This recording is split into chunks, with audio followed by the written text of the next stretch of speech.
Velkomin að Rauða borðinu. Þetta 50-dagskvöld, 27. mars. Tíminn hreinlega flýgur. Hér á dagskránni á eftir verður flóttafólk á götunni, börn í vanda, orðræða fjölmiðla, framtíð lýðræðis og bókabúðar hljómsveit, svo nokkuð sé nefnt. Með mér María Lilja. Komdu sæl blessuð. Hæ. Við ætlum að byrja á velgeymdu leyndarmáli, eða öllu heldur ég ætla að byrja á að tala það, en það verður aftast í dagskránni. Velgeymt menningar leyndarmál, veist þú að í húsi við Laugaveg hafa hljómsveitir spilað samfleytt í 3 ár, lifandi músík á hverju einasta kvöldi í 3 ár. Mál og menningu? Já. Þú ert einu af þeim sem Já, ég nefnilega svolítið mikið í miðbænum, ég bý þar og ég hef oft talað þetta við fólk og mína vini, ég þekki mikið af tónlistafólki. Þetta er rosalega gott framtak. Það allir mjög sáttir með þetta. Já. Og þetta sko það sem þannig séð ókeypis fyrir erlenda ferðamenn og þeir geta gengið að sem vísu. Það bara nokkrir dagar sem ég frétti af þessu og það sem mér finnst svo ótrúlega merkilegt, það þetta úthald. Að þetta sé bara alltaf. Við erum bara að tala einhverja 3 eða 4 heilaga daga eða heilugkvöld á árinu, annars þetta alltaf, hvert einasta kvöld frá 8 til 11. Og mikið stuð, það alltaf fullt út úr dyrum á hverju einasta kvöldi. Já, og þú hefur svona komið hana. Ég hef ekki gert svo fræg að fara inn á tónleika, en það nú yfirleitt, ég hef labbað þarna framhjá oft og það eins og ég segi, það mikið fjör alltaf.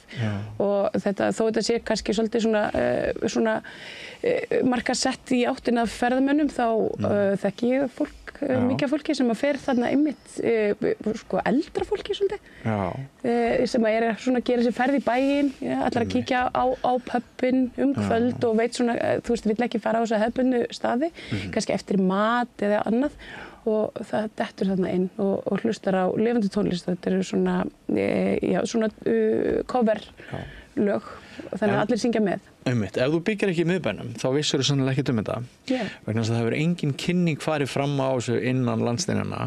Þau segja sjálf, að koma 2 söngvarar og spjalla við mig þetta magnaða menningarframtak í rauninni. Þau segja sjálf að þetta sé alveg rosalega velgeymt leyndarmál og meðal Íslendinga. En erlendir ferðamenn sem að koma hingað, þeir fá snemma veður á þessu.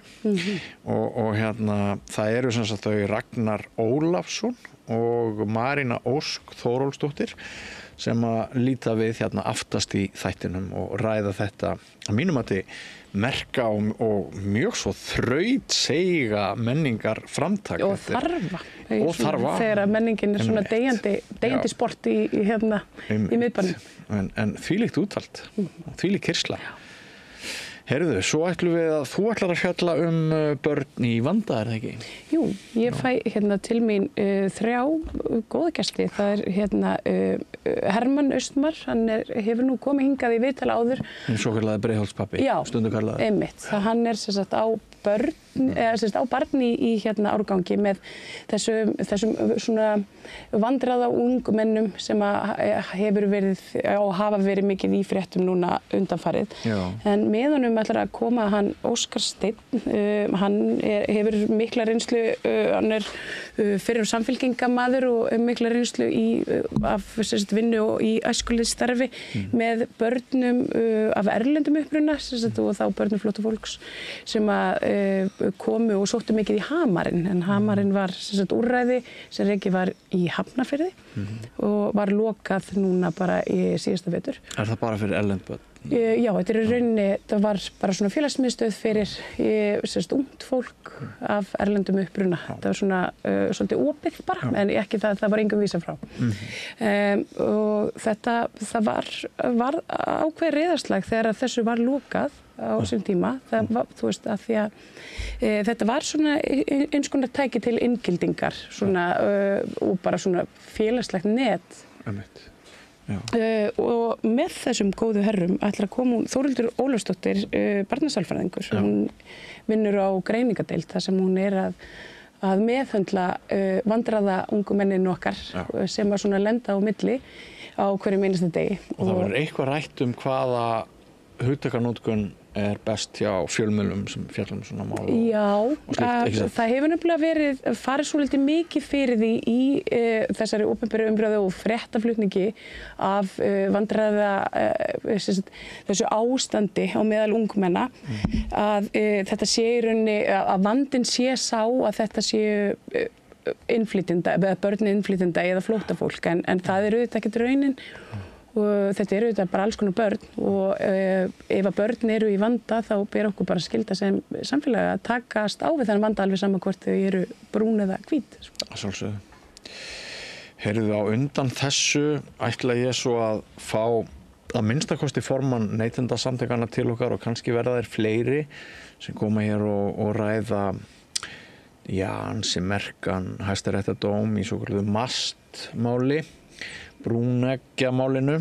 Jú, einmitt. Þetta var stórt fréttamál hérna fyrir einhverjum árum síðan. Mjög stórt, þetta var svo gamalt. Ég var einmitt að kíkja á Tryggvi Aðalbjörnsson sem að skúpaði þessu fyrir RÚV. Ég var að kíkja á hvernig ég óskaði hann til hamingju á Messenger með þetta skúp. Mér sýnist að það hafi verið 16. desember 2016. Já. Það séu 9 ár. Það eru 9 ár síðan 2016. Þú segir hérna tíminn flýgur og það bara sannarlega. Já, 9 ár síðan ég sendi honum kveðju og var svo ánægð með þessa frétt. En eins og oft með mikilvæga fréttir, það verður allt brjálað og stofnanir eða fyrirtæki að reyna að ráðast að fréttaflutningnum og í þessu tilviki MAST og Ríkisútvarpinu og búið að vera löng kærumálasaga en sigur í gær sem að skiptir að mér skilst ansi miklu máli. Ég held að þessi niðurstaða muni breyta ýmsu til góðs fyrir íslenskan almenning og svona sagt okkur sem þessa almannahagsmuni að fréttamenn og ekki síst starfsfólk stofnana hafi ákveðna heimild til tjáningar til að upplýsa brotalamir. Akkurat. Þannig að það verður fróðlegt að sjá hvernig spilast úr þessu eins og ég segi þá liggur ekki alveg fyrir hve margir verða í umræðinni á þessu stigi nú þegar við kynnum þáttinn. En svo ætlar hún Oddný Eir Ævarsdóttir okkar að einhverju liti bregðast við kannski þeirri frétt og þeirri umræðu sem hefur verið mest áberandi í dag sem það er búið að dynja á manni núna að öryggismálum Íslendinga sé ábótavant. Kínverjarnir eru að njósnum okkur. Og við þurfum her og allt þetta og lögreglan þarf meiri heimildir til þess að rannsaka okkur. Já. Hún ætlar að vera með einhvern vinkil á þessu. Hún ætlar að ræða við Þorlaugu Borg Ágústsdóttur, eða ekki, hérna, sem að, titla sig Vefkyrju. Já.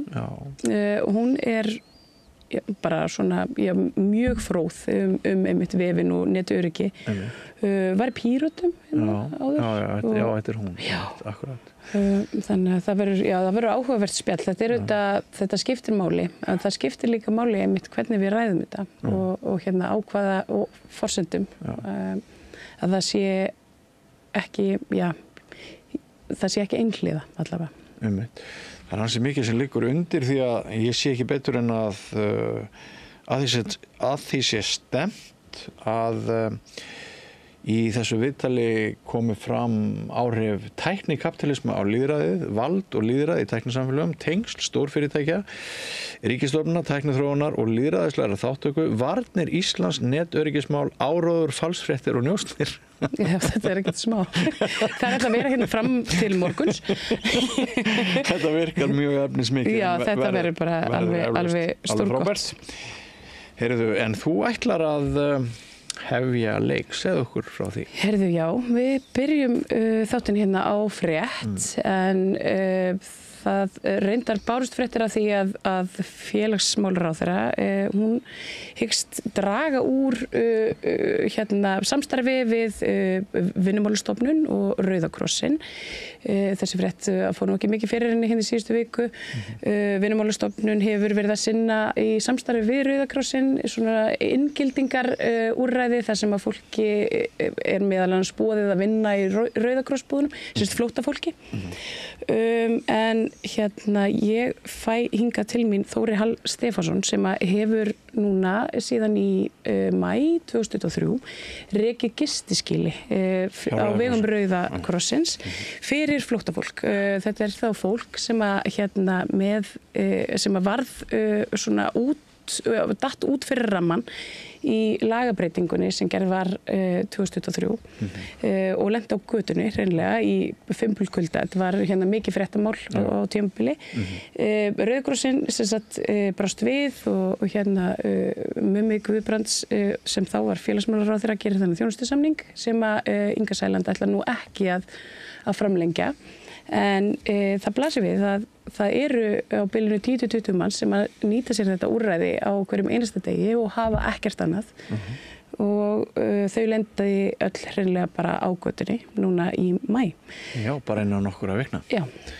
Er þetta einhver að þínum mati einhver svona önnur stefna hjá þessari ríkisstjórn þá? Sko, ég get náttúrulega ekkert fullyrt það sem að gerast í ráðuneytunum en mér finnst líklegt að þetta hafi eitthvað að gera með þessar brottfararmiðstöðvar sem að kallaðar eru og móttöku og brottfararmiðstöðvar sem að svona fólk úr mínum kreðsum kallar flóttamannabúðir. Þú veist, ég veit svo sem ekkert hvort að það, en ég velti fyrir mér hvort að og svona við Þóri einmitt hvort að þetta geti verið málið sko, að það eigi að vera svo það sem grípi. Vonandi grípur þetta fólk eitthvað því að það eru þetta algjörlega ótækt að fólk sem er í þetta viðkvæmri stöðu fyrir, þetta er flóttafólk. Mörg hafa verið hér í mörg ár áður en þau fá þessa tvöföldu synjun sem verður til þess að þau falla út úr allri þjónustu og vegna þess að þau sjá sér ekki fært að fara aftur tilbaka til heimalandsins, þetta er flóttafólk, þá lenda þau í þessu millibili þangað til að yfirvöldum tekst að finna út úr því hvernig á að senda þau tilbaka. Þetta er virkilega sorglegt og þetta er rosalega brotið fólk frá ofboðslega erfiðum aðstæðum. Mörg hafa verið hérna, ég held að sá sem að ég hef talað við og hefur verið hér lengst, hann er búinn að vera hér í 9 ár og það eru, og svo eru dæmi það að þetta fólk sem er í og sækir þetta skýli, það er búið að vera þar frá upphafi, svona ákveðin hópur. Þannig að það verðist lítil hreyfing líka vera á málumni þessu fólks. Og eiginlega engin umræða bara? Nei, bara engin umræða og þetta við skúpum þessu hér með. Það verður spennandi að sjá þetta viðtal við Þóri Hall Stefánsson. Takk fyrir komuna og kynninguna með mér.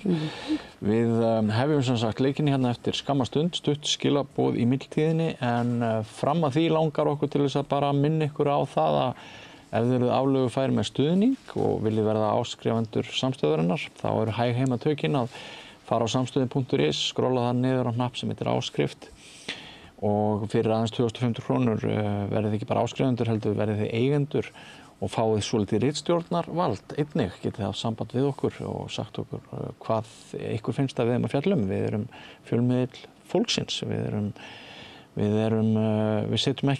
setjum okkur ekki á háan hest, heldur reynum við að tala röddu almennings. Ekki fara langt, rauðaborðið hefst hér eftir andartak. Samlokubrauð, maltbrauð, tékkneskt-brauð, súrdeigsbrauð, brauð ársins, Bernhöfts bakari, íslenskt handverk síðan 1834. Hjálpið okkur að byggja upp dreifikerfi samstöðvarinnar með því að læka síður samstöðvarinnar á YouTube og Facebook. Þarftu að tala borgarfulltrúa. Borgarfulltrúar Sósíalistaflokksins eru með viðtalstíma alla mánudaga klukkan 13:30 til 14:30. Það þarf ekkert að bóka tíma, endilega kíkið við í Bólholt 6, 105 Reykjavík. Með því að ganga í leigjendasamtökin styður þú baráttu leigjenda. Leigjendasamtökin eru fyrir öll þau sem vilja vinna að réttlæti og öryggi á húsnæðismarkaði. Leigjendasamtökin.is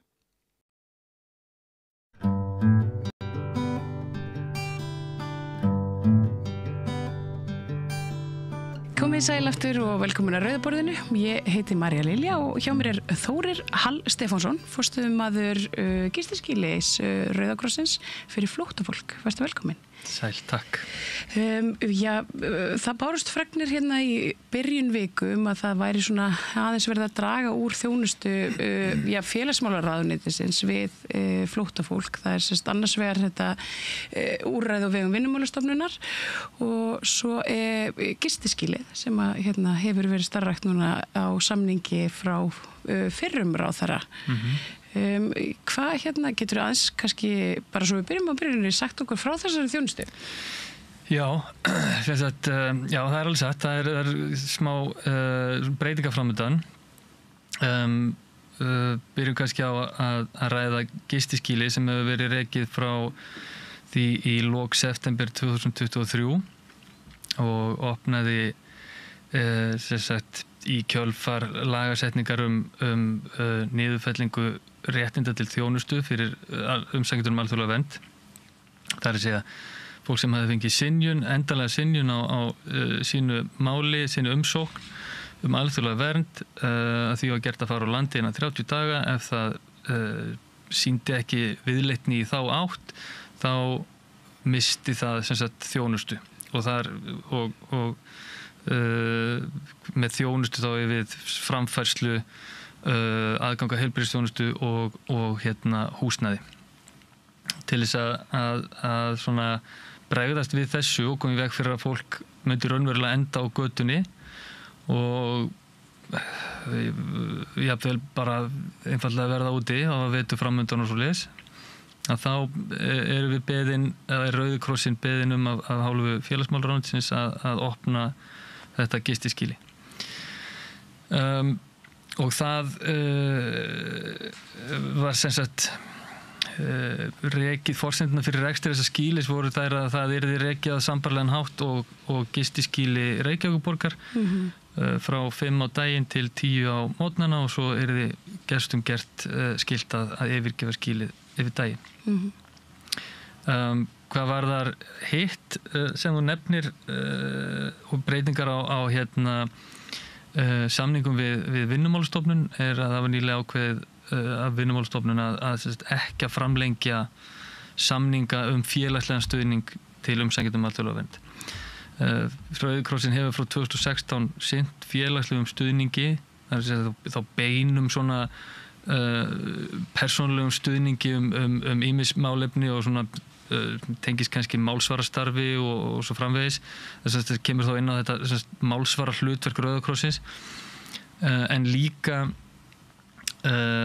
félagsstarf svo kallað sem að raun bara það sem er kallað inngilding og sem að við höfum verið að gera lengi. Við höfum verið að gera sinna þessum hópi frá árinu 2006 eða 2007 með einhverjum hætti, heimsóknir í búsetúrræði í Reykjanesbæ og svo fleira, svo hefur þetta stækkað og svo komust á samningar við Útlendingastofnun sem svo fór þessi málefni hætti hendur Vinnumálastofnunar og þarna fer þetta í svona formlegra ferli þarna 2016 og þá byrja líka talsmannaþjónusta sem Rauði krossinn er með á sínum snærum. Og hún samningum með hana þeim var líka sagt upp fyrir einhverjum árum, man ég ekki alveg árin, en þannig að þetta var mjög viðamikil þjónusta sem að Rauði krossinn var að sinna.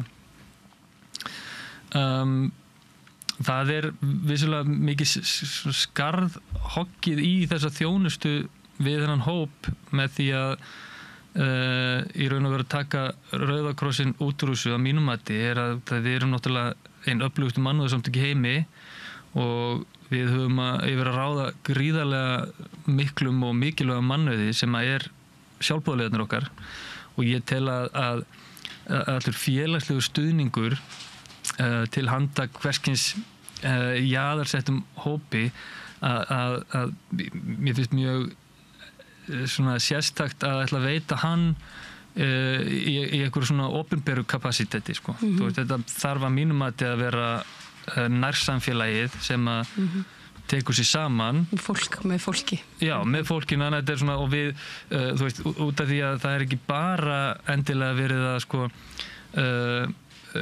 tilgangurinn ekki bara að þjónusta skjólstæðing, heldur það líka að hafa áhrif á samfélagið og breyta því hvernig við horfum á þessi máli, að hvaða mála það sem að Rauði krossin að vinna í með alls konar jaðarsettum hópum, og ég get tekið umsækjendur alþjóðlega vernd út fyrir svið út að við erum að ræða þau núna, en þá það þannig að þetta svona að við séum með þessa grasrótar nálgun, og það það sem að Rauði krossin svo öflugur í og hún bara öflugastur í, að við virkjum samfélagi til góðra verka.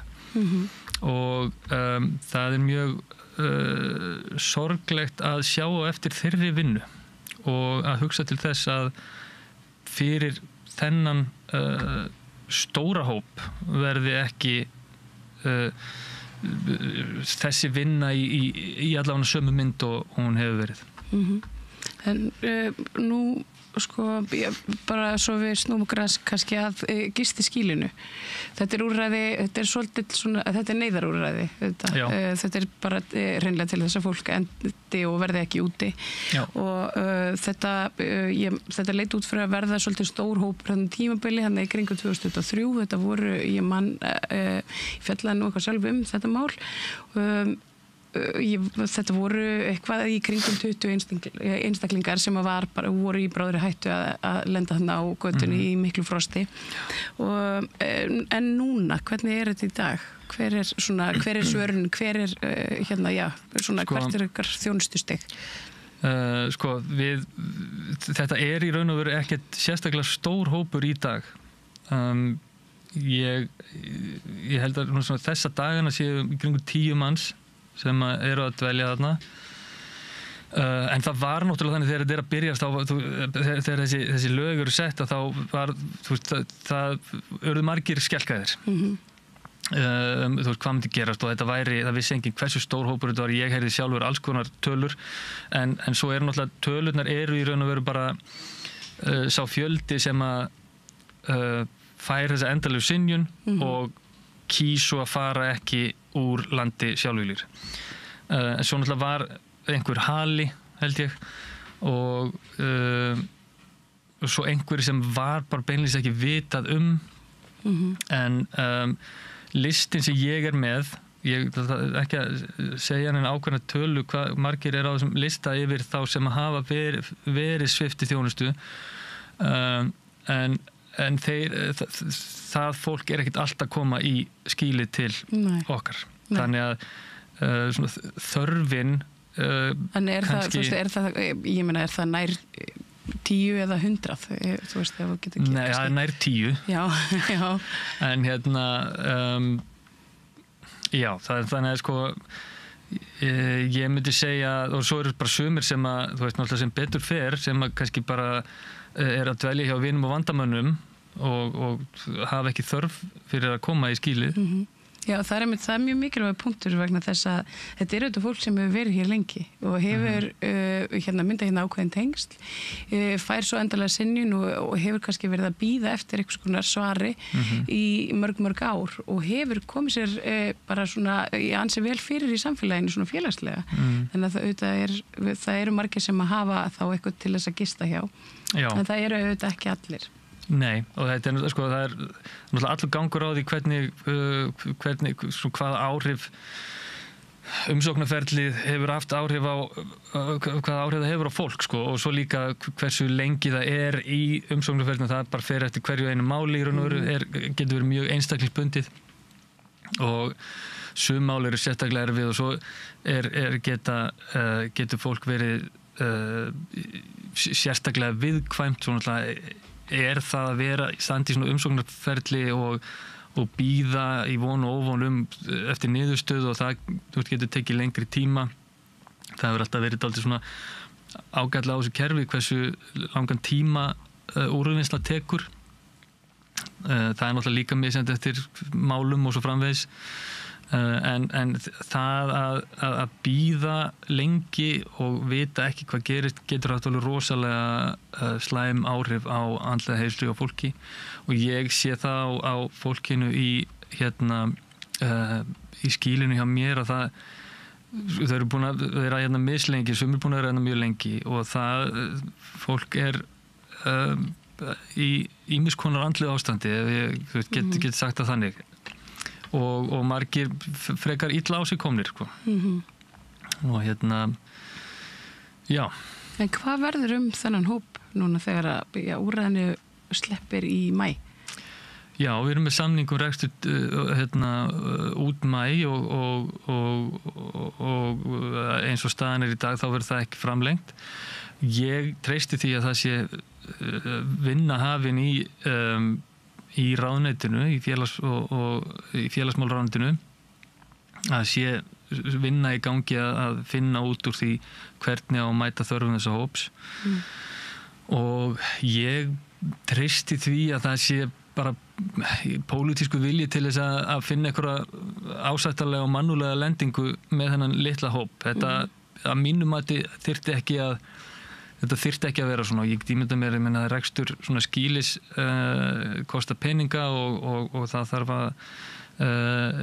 það ættu að vera einhverjar leiðir kannski sem að henta betur og eru kannski eiga betur við hvernig kerfið virkar í heilsinni og það ansi sérstakt að þarna sé hópur sem sé tekin út fyrir sviga bara út af þessari lagasetningu og já, þannig að þetta skýtur allt mjög skökku við. Já, sko ef að mig misminnir ekki þá það í samstarfssamningi nýrrar ríkisstjórnar að færa flóttamannamálin yfir á dómsmálaráðuneytið eiginlega bara í heild sinni og þá hafa verið upp þessar hugmyndir einhverjum konar móttökumiðstöð eða það sem að margir úr mínum kreðsum myndu kalla flóttamannabúðir.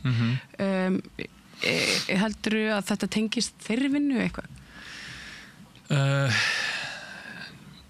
Ég veit ekki, get ég ekki fullyrt eitthvað hvað vinna í gangi innan ráðuneytisins, þekki ég ekki til en ég hef heyrt þessa umræðu líka móttökumiðstöð og ég veit það náttúrulega þetta kalla þetta alls konar nöfnum en náttúrulega einhvers staðar verður fólk að dvelja og þú veist ef við horfum á móttökumiðstöð það þarf ekkert í sjálfu sér að vera slæmt við erum kannski það kannski tvenns konar umræða, það móttökumiðstöð og svo kannski þessi brottfararmiðstöð sem hefur líka verið rætt sem þá, þú veist þessi kannski í umræðinu hefur verið talað með sem svona lokað búsetúrræði sem að fólk fer í, þú veist, rétt áður en það svo vísað á landi. Þitt fólk myndi þá kannski falla frekar þar undir. Það myndi þá falla frekar þar undir, en móttökumiðstöð sjálfur sér held ég ef að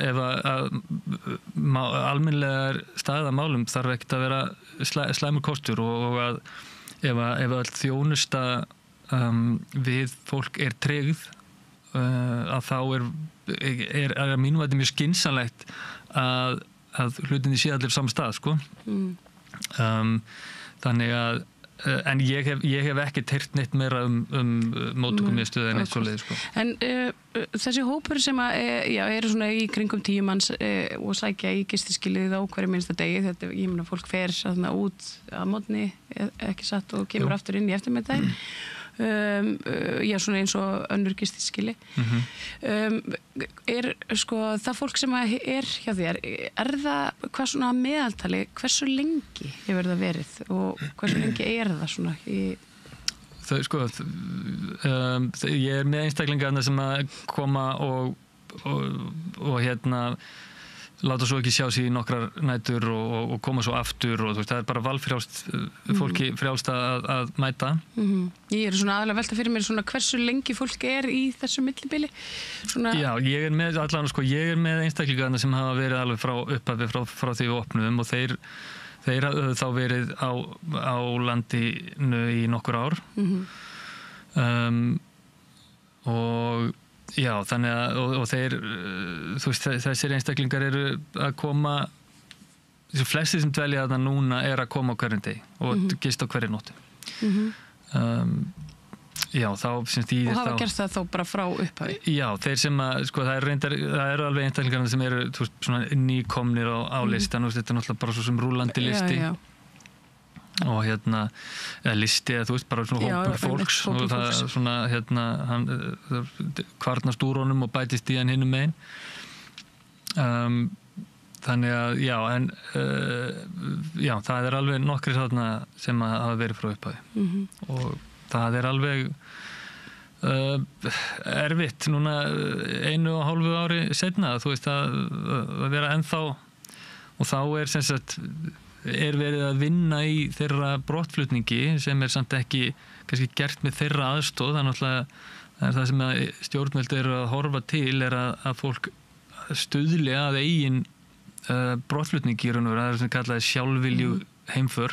Og það auðvitað þeim eru flóttamaður, þá svolítið erfitt að vilja fara aftur tilbaka. Já, það er alveg, þetta er náttúrulega mjög, sama hvernig maður horfir á það mjög... Ég ætla að lefa mér að segja að þetta sé bara svona oxymoron. Já, það er mjög sérst að tala sjálfvilja heimför, en þannig að þegar ekkert annað er í boði í raun og veru. Þannig að en ég sko, þegar að við, sko mín reynsla að vinnum með þessum hópi er svo að sko, það var þarna lagasetning þarna sem sumarið 2023, tekur svo gildi haustið, sem að leiðir svo til þess að þetta skýli er opnað.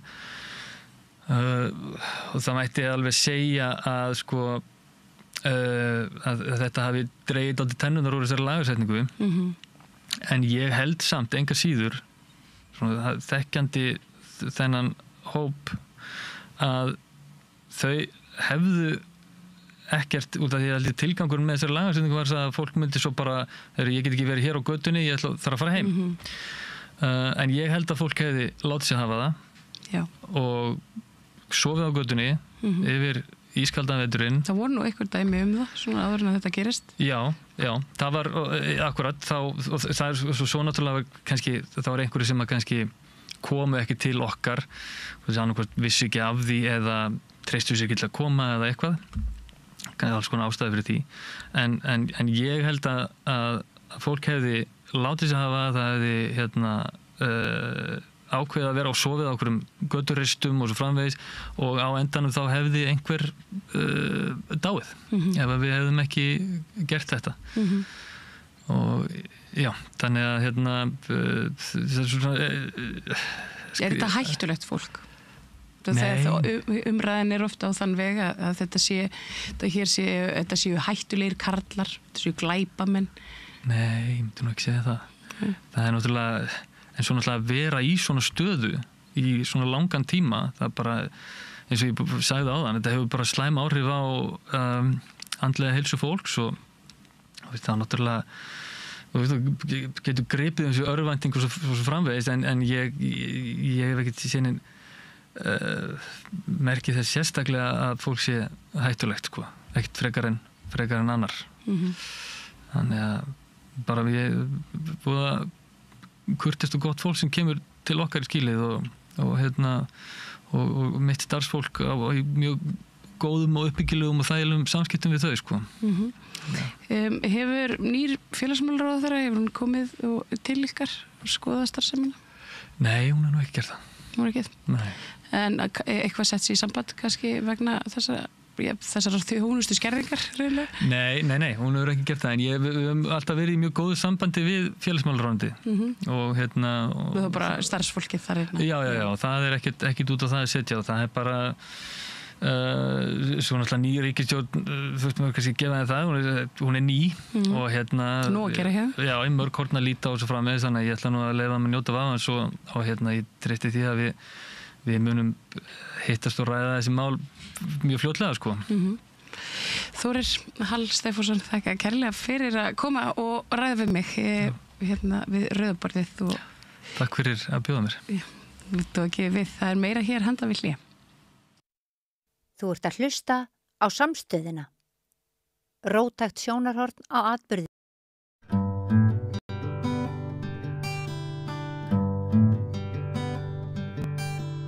komið sæl og verið velkomin í lýðræðissamræðuna við Rauðaborðið.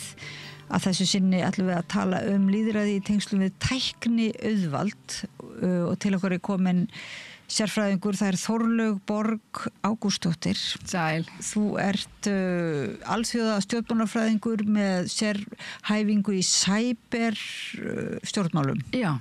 Og ert að fara að halda fyrirlestur í næstu viku áhrif tækni auðvalds á lýðræðið. Já. Og hefur pælt líka í netöryggismálum og mér langar bara... Ég svo gömul sjáðu til, ég búin að vera í þessum bransa svo lengi. Já, akkurat 30 ár. Er þetta ekki góðsinn tíð þá fyrir þínar pælingar einmitt núna, bara í dag þessa dagan er lögreglan með ráðstefnu öryggismál og allt þetta tala öryggi. Hvað svona þitt...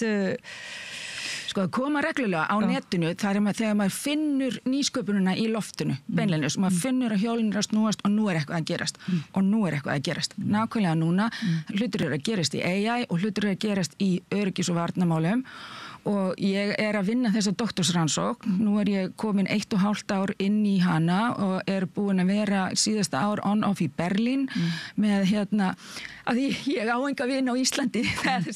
Ég er fyrsti cyberdoktorsnemin í félagsvísindadeild og við erum að reyna að byggja upp aukna þekkingu hérna á landinu og þá verðum við að sækja hana til útlanda. Þannig að þangað sæki ég minn félagskap. Þér var boðið að koma, er það ekki Humboldt háskólan? Jú, Humboldt Institute of Internet and Society í Berlín. Ég var eina af 3 research kandidatum sem þeir tóku inn á síðasta ári sem var bara alveg gríðarlegur heiður og algjörlega ómetanlegt. Til hamingju með það. Já, takk. Það var svona mjög óvænt. Maður er alltaf eitthvað litla ég frá Íslandi en það er náttúrulega með internetinu. Þá getur þú komist að öllum upplýsingum heimsins heima hjá þér og mennta þig og svo bara allt í einu fattar maður, já, heyrðu, maður er kannski bara pari.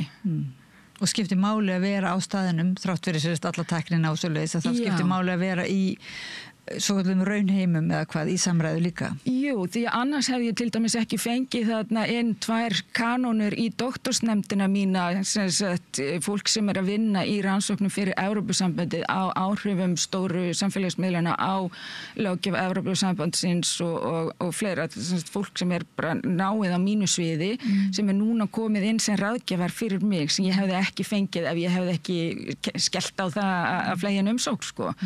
Og svo var ég líka í hóp hjá Harvard í fyrra síðasta sumar, ég hef kannski ekki rætt mikið en þar eru verkefni hjá Berkman Center sem heitir Reset Social Media og við vorum einhver 14 stykki sem vorum að kynna nýja rannsóknir það hvernig væri hægt að bregðast við neikvæðum áhrifum tæknirisana á líðræðið okkar eða andlega líðan eða bara hreinlega á niðurbrot samfélagsins okkar. Ok, og hvað er þá svona pólitíkin í þessu helst finnst þér? Eins og ef við tökum bara, ef við byrjar aðeins á Íslandi í dag. Sko, það hefur alveg rosalega mikið gerst í cybervarnarmálum á Íslandi sérstaklega síðustu 5 árin og mikið af þessu kemur til út af aðgerðum sem eru erlendis, það er Evrópulöggjafir, það er samstarf við NATO, það er evrópskt samstarf við Bandaríkjamenn og svo vidare. Þannig að við erum að taka upp löggjafir, við erum að taka upp verkferla, auka mikið náið samband. En, sjáðu til, cybersecurity snýst innviði, sem er þá kaplarnir okkar og tölvurnar okkar, kerfin okkar, greiðslugáttirnar, bankana, heilbrigðiskerfið, allt þetta. Og svo þriðji fasin er mannlegi þátturinn. Og mannlegi þátturinn veldur cirka 75-80% af tölvu innbrotum eða svindli eða öðrum. Það er yfirleitt mannlegi þátturinn sem klikkar. Og þarna erum við bara alls ekkert nógu vel undirbúin. Og það er eiginlega þar sem ég hef verið ljóst og lengt að reyna að vinna að því niður í háskóla, að reyna að auka úrval í cybernámi í félagsvísindum, tengt þá lögfræði og bara, við erum að tala mannfræði, sálfræði, félagsfræði, stjórnmálafræði, afbrotafræði, bara félagsvísindin eins og þau leggja sig, þau eiga fullt erindi þarna inn. Þannig að ég greinilega ákveða að nota þetta tækifæri og lobbya smá. En þetta þannig að þetta þú kastar cyber, þetta það sem kallast svona, held ég, netöryggismál eða það of lítið, er það bara einn þáttur í þessu? Sko, ef við spáum í cyberspace sem bara spacey, þú veist, eins og þessu herbergi, að því cyberspace í rauninni svona einhver skemmtistaður nánast eða vettvangur fyrir samskipti og við sjáum það að, og minn sopa liggur mikið niður fyrir, en við sjáum það að einkafyrirtæki eru búin að taka yfir funksjónir sem áður voru ríkisvaldsins, the marketplace of ideas sem Hayek til dæmis talar og aðrir, markaðstorg hugmyndana, ef að það ekki að virka eins og það á að virka og ef það komið í enga eigu og það búið enga væða þetta space og það lítur allt í einu lögmálum enga eignarinnar en ekki opinberra opinbers lýðræðis eða eftirlits eða annars, þá það bara stór hættulegt fyrir lýðræðið og ég vil til dæmis meina að við sem netizens, sem netborgarar eigum kröfu á það að fá eitthvað meira að segja heldur en eitthvað editorial advisory board hjá Facebook sem hefur ekkert valdhegar á hólminni komið. Ef þeir eru farnir að sinna opinberum skildum og hýsa og bara meika pening út á opinbera funksjónir þá eigum við að hafa eitthvað það mál að segja. Og þarna erum við ekki vakandi, svona sem þjóðfinnst þér? Nei, og sjáðu til, nú erum við að fara í þjóðaratkvæðagreiðslu það hvort við eigum að fara í að taka upp viðræður aðild að Evrópusambandinu. Ríkisstjórnin lofaði því ekki seinna heldur en 2027. Við vitum að það strax nú þegar búið að búa til fullt af gervimennum yfirleitt eru þau rússnesk sem eru að fara að taka þátt í umræðinni og þetta strax byrjað og við bara eigum von á því fastlega sérfræðingar á sviðinu að það verði holskefla af misinformation og bara netárásum þegar þetta allt byrjar og hvernig ætlum við sem samfélag að taka á því? Vá. Akkurat. Þannig að upplýsingaóreiðan, það ekki svona misinformation? Jú. Svona sem að við allir tala upplýsingaóreiðuna og það líka verið að tala með eins og nýverið náttúrulega fréttastofa Ríkisútvarpsins sem að kannski þar sem var bara, menn voru ekki að vanda sér nóg en einhver stað kemur líka því bara að heimildirnar sem að fréttafólk hefur eru kannski ekki áreiðanlegar eða hvað? Nei, og svo erum við náttúrulega að horfa á flutt langan fyrirlestrum íslenska fjölmiðla en Moggi var til dæmis hakkaður og þeir komist inn í allt kerfi hjá þeim og getur ímyndað það hvað mikið magn af nafnlausum heimildamönnum sem þarna eru orðnir viðkvæmir og mögulega hægt bara að fjárkúa fólk eða eitthvað annað. Rússarnir eru bara alltaf einu komni með þessar upplýsingar. Var það vita að þetta séu rússar? Já, það talið að þetta séu svona einn af þessum, þetta aldrei rússnesk stjórnvöld. Það alltaf einhver svona hakkarahópar sem eru tengdir Rússlandi, gætu verið glæpahópar. En þó það væru bara venjulegur glæpahópur, þá það samt hættulegt að þeir séu komnir búin að hakka heimildamenn og blaðamenn og þetta bara kjarni lýðræðisins frjáls fréttaflutningur og ef fjórða valdið, fjölmiðlavaldið fær ekki sitt frelsi og undir árás eins og hefur verið núna, þá erum við bara í miklum vandastödd og það það sem skýrslurnar segja að lýðræðis búið að rúlla aftur núna á stað sem 1986. Fyrir hrun kommunismas. Þar eru við stödd núna með það hversu mörg ríkir og orðin authoritarian eftir að sletta hérna svolítið mikið en við erum bara að horfa upp á árás á framleiðslu áræðanlegra upplýsinga og þá það annars vegar fjölmiðlar og hins vegar akademían sem að verða líka fyrir stórkostlegum árásum, bæði bara líflagshótanir og annað á sviðum þar sem að eitthvað svona, tölum kynjafræði eða loftslagsfræði eða eitthvað þar sem eru stórir hagsmunir eða reytir fólk til reiði, þá þetta bara orðið líkamlega hættulegt, en svo bara verið líka að vinna á móti sérstaklega stjórnmálafræðingum, þá nú voru bara í vikunni kom út fréttur það eru 2 stórir kenningasmiðir flúnir frá Bandaríkjunum yfir til Kanada beinlínis út af því hvernig Trump og hans konar eru að ráðast á akademíuna. Timothy Snyder sem skrifaði On Tyranny sem margir þekkja og hann núna farin til Kanada og konan hans líka sem sérfræðingur í Úkraínumálum. Þannig að þarna er raunverulega, þetta svolítið margt, ekki? Því að tjáningafrelsi náttúrulega bara í stórhættu, raunverulega, og sko tjáningafrelsi í gömlum skilningi þar að segja að það verið bara, það ráðist með einhverju móti og þá nýjum leiðum jafnvel á þá sem að tjá sig, sko, en það líka bara kannski stjórnunin á því á ég að gera þetta enn verra já sko, því að þú tjáir þig kannski sem gagnrýnin hérna, en þú veist, raunverulega ritstýringar valdið það ekki, því að það hægt raunverulega að bara og hér komum við að kenningunum sem ég meðal annars að rannsaka í hérna doktorsverkefninu mínu og það kona sem heitir Shoshana Zuboff sem er kenningasmiður og hefur verið kallaður hinn nýji Marx, hún skrifaði bók sem heitir The Age of Surveillance Capitalism og gefur út 2019, hún 450 blaðsíður, þið þurfið ekki að lesa hana því hún gaf út grein 2022 sem segir það sama á 58 blaðsíðum. Þannig að hérna, spara fólki aðeins vinnu. Þá segir aftur nafnið svona bara því hún heitir Shoshana Zuboff með setu og ég linka inn á hana af þorlaug.is, þá ég að linka inn á greinandarinnar og PDF-útgáfa á bókinni og hérna lýðræðiskenningasmiðin sem ég að nota til þess að bakka upp það sem hún að segja. Ég að skoða það sem hún heldur fram ástandið og að nota til þess lýðræðiskenningar og aðferðarferli. En það sem Zuboff að segja það að kapitalismin sé búin að búa til svo kallaða economies of certainty og það gerist þannig að þegar að þeir að selja auglýsingar þá þeir að selja þér það að einhver smelli á og það verði einhver sala til einhver staðar, hvort sem það 2% eða 3% eða 0,2%, þá verða þær alltaf að garantera sölu, líka þegar þeir að reyna að selja pólitískar auglýsingar eða jafnvel eitthvað annað, það alltaf þeir þurfa að garantera útkomu. En ekki bara geta þeir haft áhrif á útkomuna með mjög mörgum laumvísum aðferðum, þá geta þeir spáð fyrir hegðun.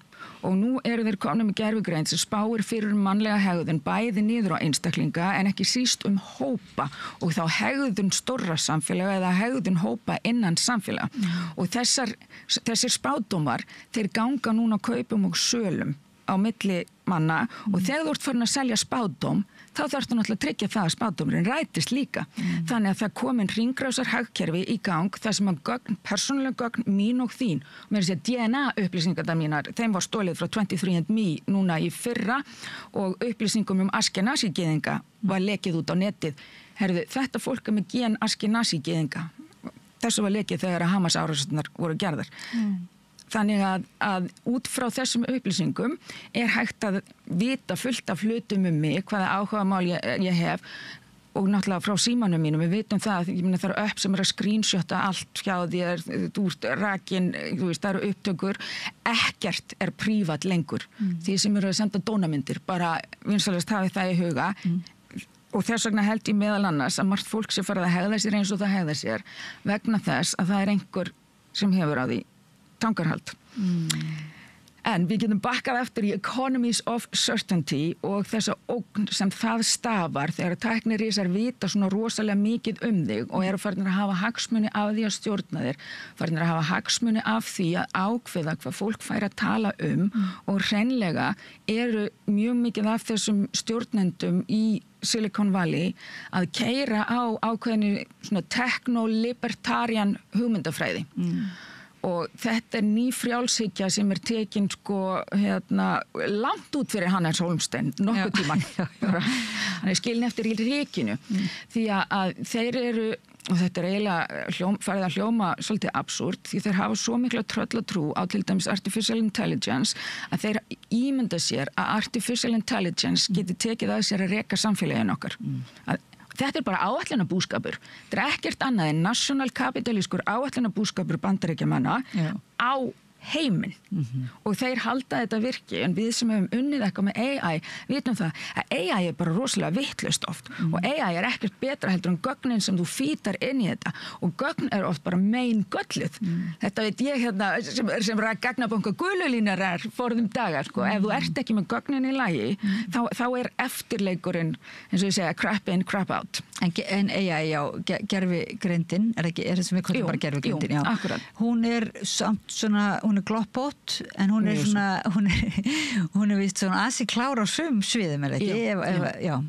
En sko, það sem er orðið hættulegt núna, nú ætla ég að koma hérna með kenningu Þórlegu sögurskrifun og það, kenningu Þórlegur sögurskrifun, og það er sem sagt svo að sagan hefur alltaf verið skrifuð af sigurvegurum og svo hefur við haft stór útgáfu fyrirtæki sem stjórnuðu hvað fékkst útgefið á síðustu öld og þeir stjórnuðu því hvað þekking er til ásamt háskólum.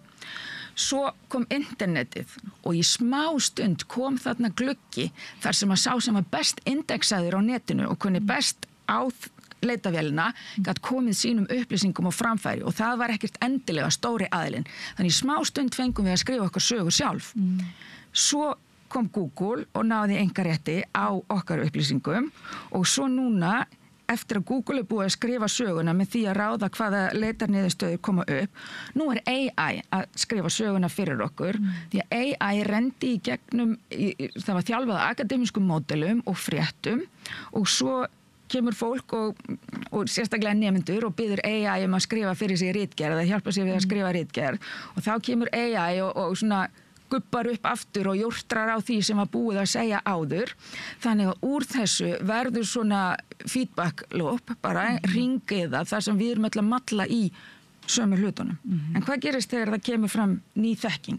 Segjum að það hefði verið eitthvað í þessum JFK skjölum sem voru að koma daginn. Þá mögulega hefðu við getað fengið einhverjar nýjar upplýsingar sem hefðu breytt öllu.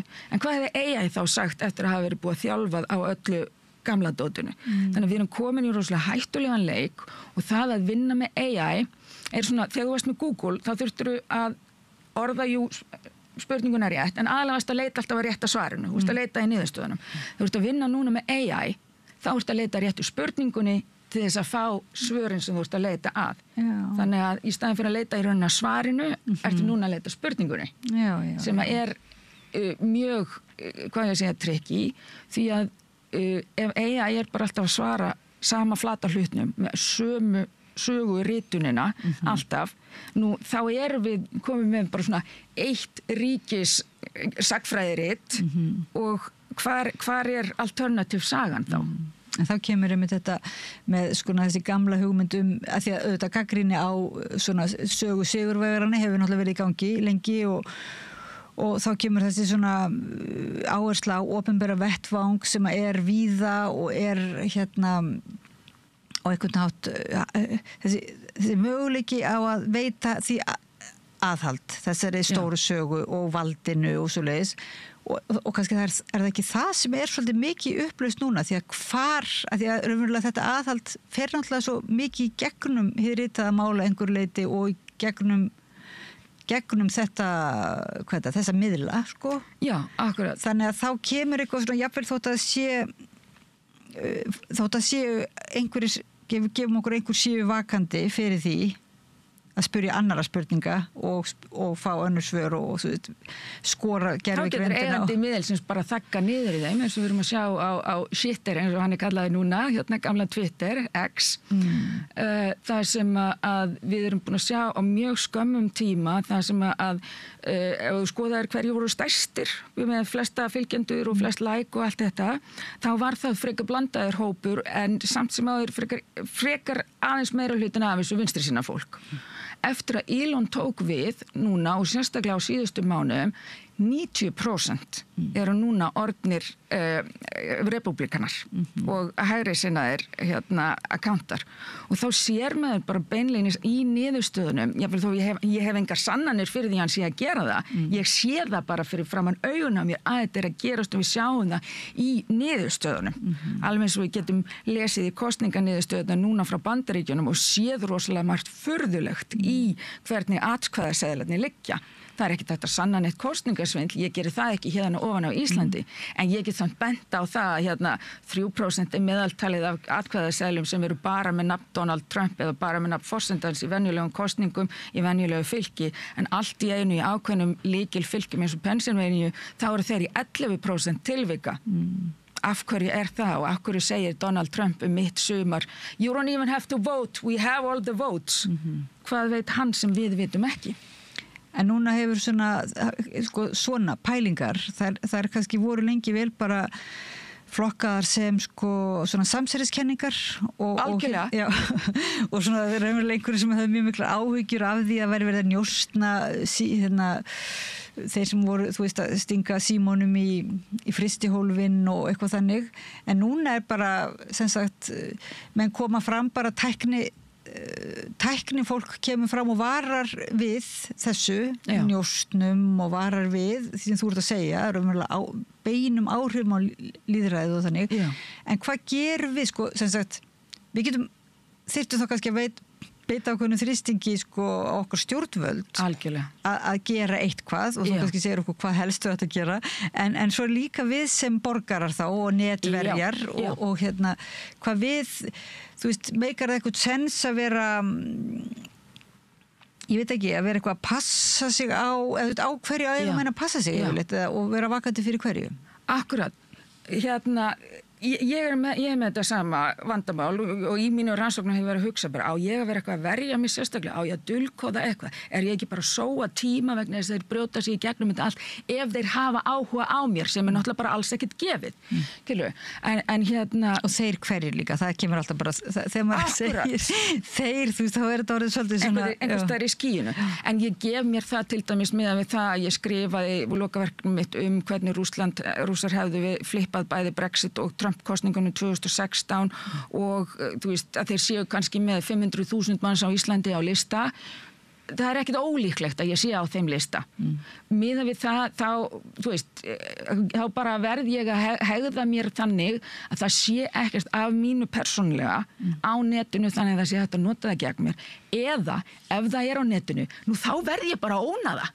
Skilur, það er ekkert annað en gera. Ég get ekki verið hrætt við það og við í rauninni verðum að passa okkur á því hvað við setjum í rafrænt form, erum við að segja hluti sem að við viljum ekki fá í andliti seinna og en sem sagt, það er ekkert prívat, bókstaflega ekkert prívat, maður getur ekki bara gert ráð fyrir því að allt sé lesið, en það eru þetta listi af hlutum sem við getum gert til þess að verja okkur. Við getum minnkað aðgang allra appana okkar að hinn og þessu, því að náttúrulega stór hluti af appunum okkar er að selja upplýsingar áfram. Þess að við erum búin að samþykja bara eitthvað lítið sætt Sudoku app sem að inn í smáaletrinu tekur sér einhver réttindi sem við hefum ekki hugmyndum. En einhver leiti höfum við sko samþykkt það svona bara kannski að sofanda hætti einhver leiti en líka að því að við svona höfum verið talið trúum kannski eða maður trúir því að það sé þessar upplýsingar séu notaðar líka til þess að, hvað heitir það, svona bersta einhverja tækna, þess að ég verið að þróa að því að svoleiðis byrjaði, ég minnum internetið og Wikipedia og þetta var þetta jákvæða, þetta cyberspace þarna, þessi staður sem var til. Við vorum svo bjartsýn, kommunismin nýfallin, internetið að koma, upplýsingarnar átt að frelsa okkur og í smá tíma þá gerðist það. Það var gríðarlega valdefling og allt í einu komið ný öfl fram og við sáum Arab Spring og við vorum að sjá byltingar út allt, meiri segja Black Lives Matter og fleira. Það er rosaleg lýðræðisbylting og jákvæðir hlutir sem komu í kjölfarið. Við erum að reka samfélagið okkar betur, aðgengi að alls konar upplýsingum. Ég held að við sem öll sammála það að bæði erum við sko ríkari og upplýstari og við samfélagið er betra. En ég man eftir, en komum ennið. En nú erum við sem sagt að horfa á og menn hafa talað post-truth samfélag. Fyrir mér og Hönnu Arendt er ekki til neitt sem heitir post-truth samfélag vegna þess að þetta er bara skrefið áður en fasisminn tekur við. Og það er það sem við erum að horfa á núna að af því að stórfyrirtækin hafa beinleinis peningalegan hag af því að það séu rússnesk eða írönsk eða bara bandarísk eða einhvers konar tröll inni á netinu að búa til falskt engagement, gera okkur reið og svo framvegis. Þeir hafa beina peningalega hagsmuni af því að við séum föst í þessari hringekju, þá hætta þeir þessu ekki. Og jafnvel þó að Evrópusambandið sé leiðandi á heimsvísu í því að setja réttindi og gefa okkur réttindi og bara þökkum fyrir það að vera í EES og hafa aðgang að því, þá er eiginlega engin eftirfylgni og það er, þú ert ekki með yfirsýn þú ert ekki með eftirlit og þú ert ekki með leiðir til þess að taka á því ef það eru einhvers konar brot. Það bara núna í fyrsta skipti í Digital Services Act sko, komin klausa það þegar ég hleypa rannsakendum inn í gögn hjá sér svo við getum unnið rannsóknir. Segjum til dæmis bara á falsfréttum í tengslum við þjóðaratkvæðagreiðslu. Ok, en nei, þá eru þeir að draga núna lappirnar á því ég er ekki búið að skilgreina þetta nógu vel og skilgreinir Meta, Facebook og Twitter og aðrir. Þessi stór tekni þetta tekni auðvald. Þeir sem að núna reka það sem við köllum í rauninni the public sphere eru með markaðstorg hugmyndana, þeir eru núna að reka þetta eftir sínum eigin engahagsmunum og síni eigin enga hugmyndafræði sem reyndar gott betur heldur en techno-libertarian því að hún inniheldur element sem eru bara beinleinis fasísk og snúa að svo kölluðu kynbótastefnu hreinlega og við þurfum nú ekkert annað en að horfa bara á Elon Musk og hans 14 börn sem flest eru kallkyns og getin með glasafrjókun. Hann í sínu eigin enga genabætingarverkefni því að honum finnst að rétta fólkinu sé að fækka og ranga fólkinu sé að fjölga og þess vegna hefur hann saminast með þessum Christian nationalist, kristilegum akkurat í Bandaríkjunum að sjá þess að tvo hópa frjálslynda og forræðishyggju sinna saminast í því að banna fóstureyðingar og partur af þeirra hugmyndafræði að brjóta niður ríkisvaldið til þess að koma á einkavæðingu. Einkavæðingu fyrir sig sjálfa, já. Akkurat, því þeir reikna með að þeir sjálfir verði ofan á, ef maður hlustar á þessa félaga eins og Peter Thiel sem var í PayPal með honum og Curtis Jarvin sem nú svona meðalgreindur kenningasmiður, mikið af þessu í rauninni bara hugmyndafræði einhverfra gaura sem hafa engan félagsþroska, hafa ekki rekið fjölskyldur eða verið mikið í félagsstarfi, heldur gengur allt þeirra líf meira og minna út á það að verða ríkari og vinna og sína sig og verða betri gaur heldur en næsti gaur eða flottari bíl og svo framvegis. Þetta einhver bara svona græðgist drifin maskína þarna. Þeir telja sig geta verið self-governing, þeir tala self-regulation, þetta allt bara beint út úr nýfrjálshyggju og Hayek og Friedman og þeir eru núna með dós að brjóta niður bandarískt samfélag í fyrirbæri sem kallaður accelerationismi, sem sagt, þeir eru að reyna að flýta fyrir niðurfalli samfélagsins til þess að geta byggt á því nýtt kerfi, nýtt tæknifasískt kerfi, þar sem þeir eru kongarnir og ég og þú erum bara þrælar. Já. Svakalegt. Ég man eftir því þegar að þú talar þetta gerðist internetið rétt eftir fall múrsins og fall Sovétríkjanna og austurblokkarinnar. Það sem var kannski mjög óheppilegt að sú söguskoðun, þú segir, saga sigurvegarana var skrifuð þá mjög svona gróflega og sósíalismin raunverulega afgreiddur bara á einu bretti og afskrifaður. Hann breyttist í þriðjuleiðina Anthony Giddens og Tony Blair. Já, en líka þegar interneti, ég man eftir fyrirlesturum í Frakklandi hvernig raunverulega væri mikilvægt að halda einhverju ríkiseignarhaldi á innviðum. Já. Sagt, til þess að halda upp í internetum, til þess að það væri einhvers konar opinber vettvangur. Og peningum í umferð, sjáðu okkur, ég man ekki hvort það 97% af okkar peningafæslum bara úti í búð, fara í gegnum greiðslukort. Ef við missum sambandi við útlönd, við erum með 4 sæstrengi. Ef við missum sambandi við útlönd, þá getum við ekki borgað í krónunni. Þetta ástand náttúrulega gengur ekki og Seðlabankinn svo sem búinn að setja af stað verkefni þar sem á að vera íslensk greiðslumiðjun en ef við spáum í þjóðaröryggi þá erum við rosalega feitur biti með nánast engar varnir. Sem náttúrulega svakalegt. Að því að við vorum líka mjög ginnkeypt fyrir einmitt nýfrjálshyggjunni og töldum, virðist vera bara einmitt, það var orðið allt í nú skammarirði að hafa einhverja ríkisinnviði og þannig líka orkumálin orðin einkavætt. Það svo margt sem orðið einkavætt og allt í nú núna bara virðist vera svo hratt svona að við erum átt okkur á því að við erum búin að missa svo mikið út úr höndunum. Algjörlega. Og mér fannst fyndið að ég var fór á fyrirlestur daginn og kynningu hjá viðskiptaráði sem var að ræða stöðu á fjölmiðlamarkaði og mér leið eins og ég hefði stigið inn í tímavél og lent á árinu 1996 út frá því hvernig umræðan var og hvernig var verið að fókusa það að koma RÚV af auglýsingamarkaði og svo framvegis á meðan að 40% af auglýsingatekjunum eru farnar til útlanda til Facebook og annara, Google og það er verið að framleiða efni hérna heima sem er verið að dreifa ókeypis á þessum miðlum. Á sama tíma er verið að hakka fjölmiðlun okkar, taka Vísi niður fyrir að hafa flutt einhverjar fréttir, hakka Mokkan og svo framvegis. Það er ekki búið að skilgreina fjölmiðla, einkarekna fjölmiðla sem mikilvæga upplýsingainnviði sem mér finnst algjörlega krítískt og við þurfum að passa það að við höfum bæði einkarekna fjölmiðla og að við höfum ríkisfjölmiðil sem sinnir sínu hlutverki sem þessi öryggisventil og svo þarf háskólinn að sinna sínu hlutverki að mennta sérfræðinga þannig að við séum ekki bara annað fólk þurfi ekki að lenda í því eins og ég að vera að eyða mörgum milljónum í það að sækja þessa þekkingu til útlanda og reyna að berjast fyrir því að láta hlusta á sig og reyna að opna leiðir fyrir fleiri inn í nám til dæmis bara fyrir skiptinám í erlendum háskólum, skilur að háskólinn fari nú aðeins að gera þessi í brók að það séu veittir styrkir á þessu sviði í einhvers konar cybersamfélagsrannsóknum þannig að við reynum að bregðast við og náttúrulega að þú ætlar að taka Ísland nú ætla ég að skipta gír og verða smá alvarleg Í fyrri heimsstyrjöldinni tóku Bretar okkur með 2 skipum. Annars skipið var staðsett í Reykjavíkur höfn og hitt skipið sigldi á milli Akureyrar og Seyðisfjarðar og stoppaði póstsendingar. Og þannig náðu þeir bara meira og minna að halda okkur einangrum og halda kontról á landinu. Í síðari heimsstyrjöldinni koma þeir hérna inn á 4 skipum með 700 manns og taka bæinn.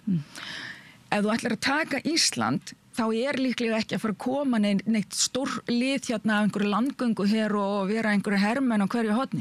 Þú þarft bara að klippa á samskiptin okkar, hafnirnar okkar og þá ertu með okkur.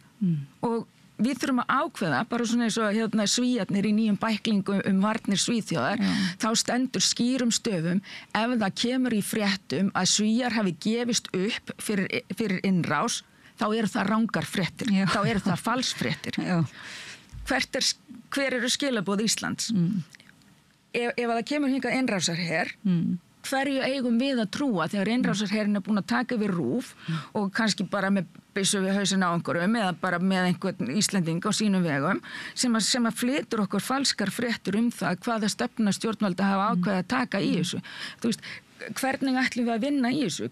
Hverjar eru okkar varnir? En má ég spyrja þá að því þú talar einmitt hvað er erfitt að fá kannski eða þetta eiginlega samfæra stjórnvöldum að efla menntun á þessu sviði af því að talandi varnir, er það ekki mikil vörn fólkin í því og mikil öryggi að sem flestir séu vel menntaður og vakandi?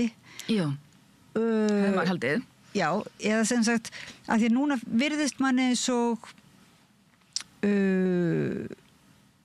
löggan er með sem þetta er ekki ráðstefnu núna mann finnst einhvern veginn eins og við séum alltaf svona eins og meira ekki að verja okkur sko eins og ég veit ekki ekki forvarnir sem sagt, við erum ekki með forvarnir frekar en í öðrum málum heldur sko einhverju sem svo vernd og svo er líka búið að auka, það kannski er önnur spurning en það verið búið að auka sem sagt rýmka heimildir til upplýsingaöflunar innanlands, líklega til lögreglunar er það ekki?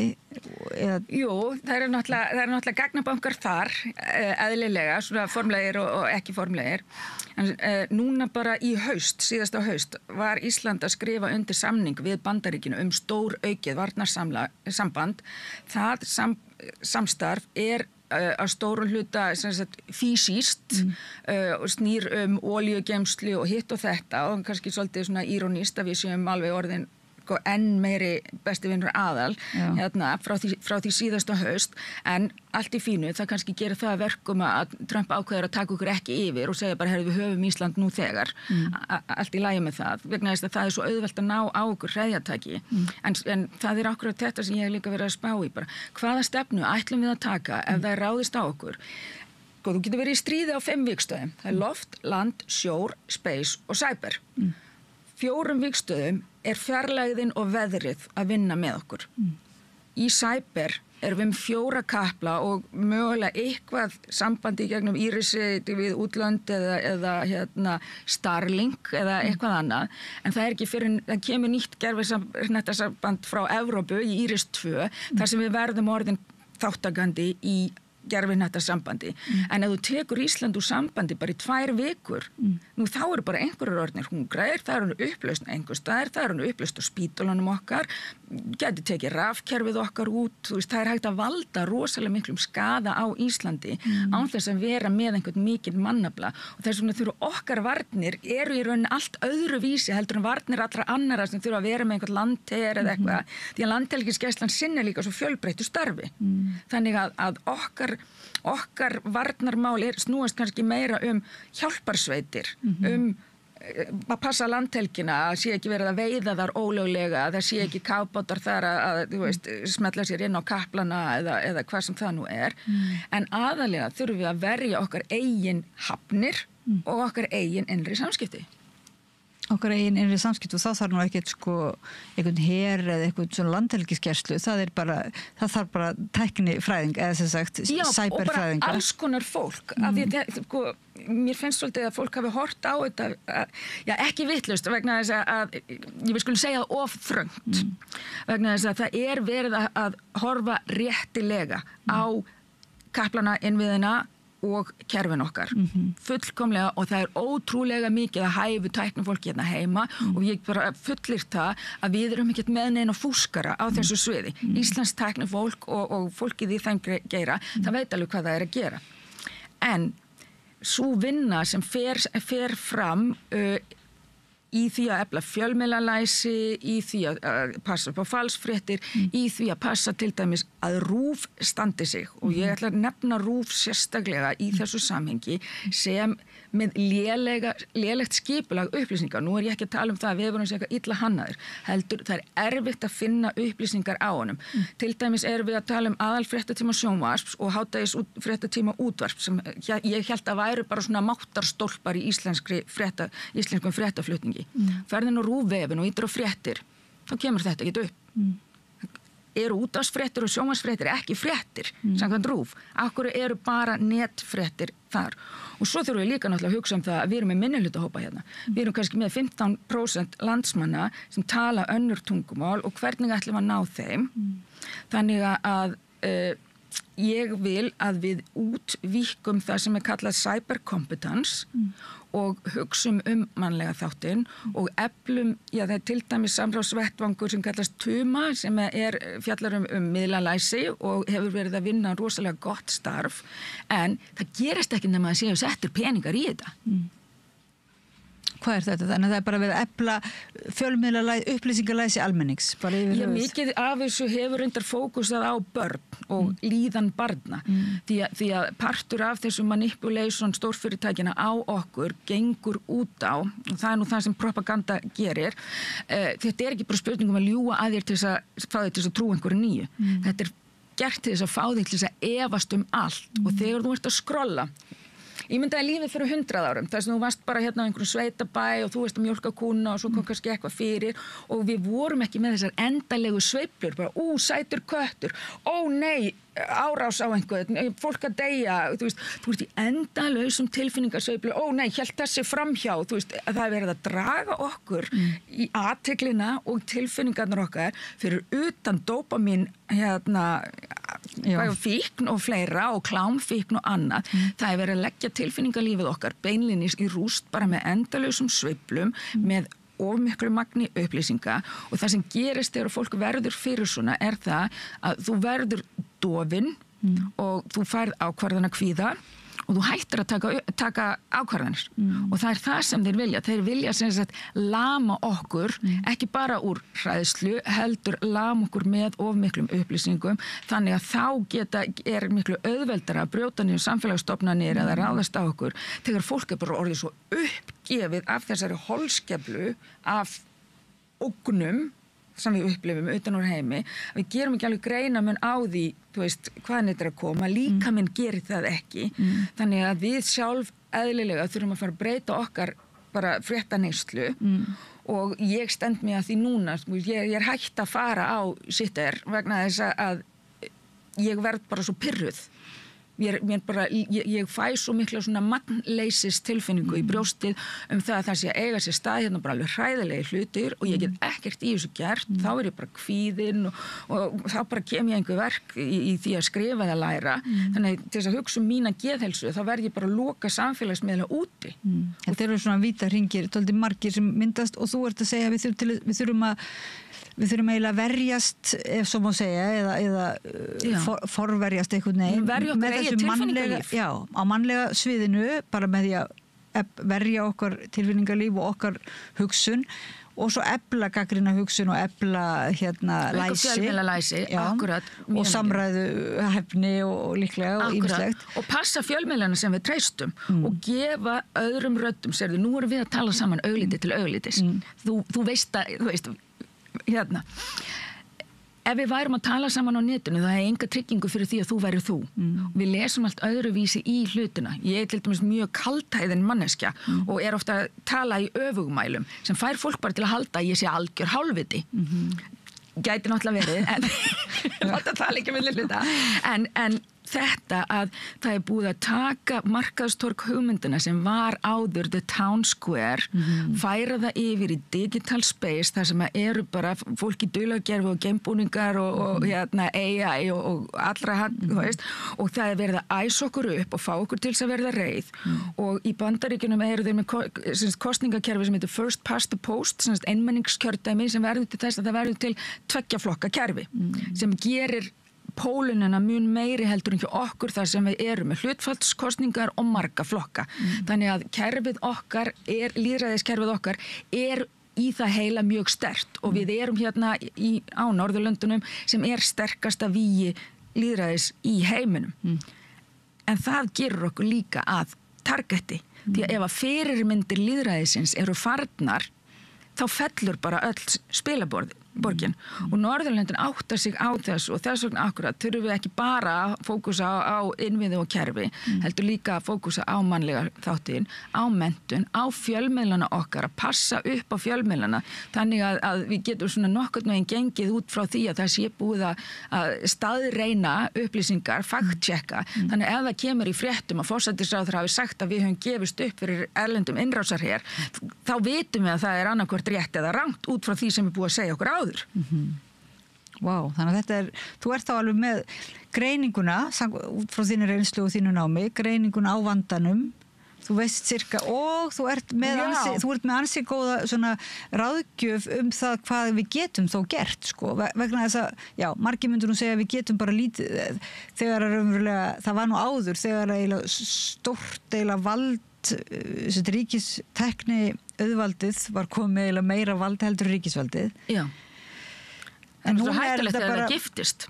Já, og svo þegar það kom líka einmitt á þessu upplýsinga eða cybersviði, þá var það alveg gríðarlega hættulegt en þetta nú eiginlega því miður tíminn okkar búin, þú ert mjög gjöful og þetta búið að vera flottur krús, þar sem við hefum bara verið í fengi að fara aðeins til í Humboldt háskólan eða eitthvað, fengi svona innsýn og ég bendi nú hlustendum og áhörendum á að þið geta komið og hlustað á þig í Hafnarhási á þriðjudaginn ekki? Jú, og tekið þátt í umræðum og ég sérstaklega hvetja fólk sem hefur áhuga á varnarmálum og skilur að við þurfum að verja okkur vinsamlegast mætiði. Já, og umræðuna þeim verður ekki varpað Nei, fyrirlestrinu mínum verður varpað upp og ég kannski líka aðeins meira þar að fókusa á löggjafir Evrópusambandsins og hvernig þær fitta inn í og verja lýðræðiskenningar og þannig að það er svona meiri fræðilegi hlutin. Íslenski parturinn varð svona eiginlega bónus í kjölfar alls þess sem er búið að vera að gerast núna því að ég vil náttúrulega meina að þessi tæknifasismi er búin að giftast bandarískum stjórnvöldum núna í systemi sem ég viljandi kalla bandarískan national kapitalisma með tilvísun í þýskan national socialisma frá síðustu öld. Vá. Þannig að það er svona já, þetta er eiginlega bara tækni nasista auðvaldi eitthvað. Þetta er frekar svona já, við vorum að spilna við. Já. Akkurat. Já. og við sem og þessi svo líka var nú í fréttum í dag þetta með njósnir Kínverja og eða lekan þarna í Bandaríkjunum lekan þegar hann setja aðritstjóra að The Atlantic inn í grúppuna þegar þeir eru að ráðast á Jemena. Þetta er ekkert smá öryggisbrot og bara beinlinis niðurbrot á bandarísku samfélagi sem er að eiga sér stað þarna til þess að hluta til bara vegna þess að ég held að ákveðnir aðilar séu í eigu Rússa en líka til þess að græða því. En núna hefur við náttúrulega fengið fullt af tækni eða sem sagt tækni búnaður okkar sem við bara kaupum út í búð og gefum jólagjafir og þeir sem betur mega sín eða fólk safnar sér fyrir svona tækni græjum og þetta er allt með bakterum bæði fyrir Bandaríkjunum og Kína alveg. Það eru 3 megin módel í því sem kallast Internet Governance. Það er kínverska módelið sem er það sem kallast State-centric og svo er það bandaríska módelið sem er Market-centric og fókusar á þú megir segja allt við alla og svo er það evrópska módelið sem þið kalla Rights-centric eða réttindamiðað þar sem að við erum það er módelið sem við erum að reyna að keyra og evrópska módelið er eina alvöru viðspyrnan í þessum málum í heiminum. En til þess að það módel gangi upp þá þurfum við ákveðnu leyti að endurhugsa eignarhaldið á þessu markaðstorgi hugmyndana og svo hvernig ætlum við að fylgjast með þessu. En nú er einmitt Evrópusambandið samt svolítið mikið gagnrýnt fyrir að vera öfurlega bara leggja svo mikið í varnarmálin þessar físísku hernaðar uppbygginguna á það. Þannig að en allavega kannski Evrópusambandið er komið lengst í heiminum í löggjöf internetið. Það er að sinna sínum málum en Evrópuríkin eru meira og minna öll að díla við mikið magn af fölskum upplýsingum, upprisu, hægri öfgaafla og bara, undan gröft á lýðræðinu sem að ég er akkurat að reyna taka á, reyna að bjarga heiminum. En þarna þú nefnir nú ógnir, kínverska, bandaríska, rússneska og svo evrópska módeli sem er að reyna að verjast, en svo er náttúrulega líka innan þessar Evrópulanda er ákveðin fasismin er þar líka svolítið í vextið og þannig að raunverulega er líka verið að nota þessa tækni einmitt eins og við ætlum að fá auknar heimildir til þess að njósna og fá borgarana innan hvers land Þannig að og andlitsgreining er líka orðin svo rosalega góð, bara hvert sem þú ferð þá eru einkaaðilar fyrir $10,000 getur þú fengið hugbúnað og gleru þannig að þú lappar og bara rekst á fólk á götunni og ítir á klikk þá ertu bara búin að fá allar upplýsingar manneskjuna sem þú ert með og þetta er bara gríðarlega erfitt að díla við þetta því að þú getur stokkarar skilur bara morðingjar eða njósnarar eða hver sem getur notað þessar upplýsingar eins og þeim sýnist. Þannig að við erum mjög líklega í framtíðina að fara að sjá einhvers konar svona tæknilausar vinir eða þar sem við búum til einhvers konar búblur þar sem eru miklu stífari reglur tæknina og svo getur verið í villta vestrinu einhvers staðar þarna fyrir utan. En Evrópusambandi er að reyna að búa til skjól og ég nú engin sérstakur Evrópusambands sinni þannig séð. Mér finnst við græða mest á því að bara vera áfram í EES. En við þurfum engu síður að passa það að við séum vakandi fyrir því hvar eru íslenskar sérþarfir að því við erum svolítið mikið allt öðruvísi en aðrir þegar að kemur að þessum 4 strengjum okkar sem að stjórna okkur í samskiptum útlönd. En við þurfum annars vegar að vera við sem Íslendingar að við getum þó reynt að sem borgarar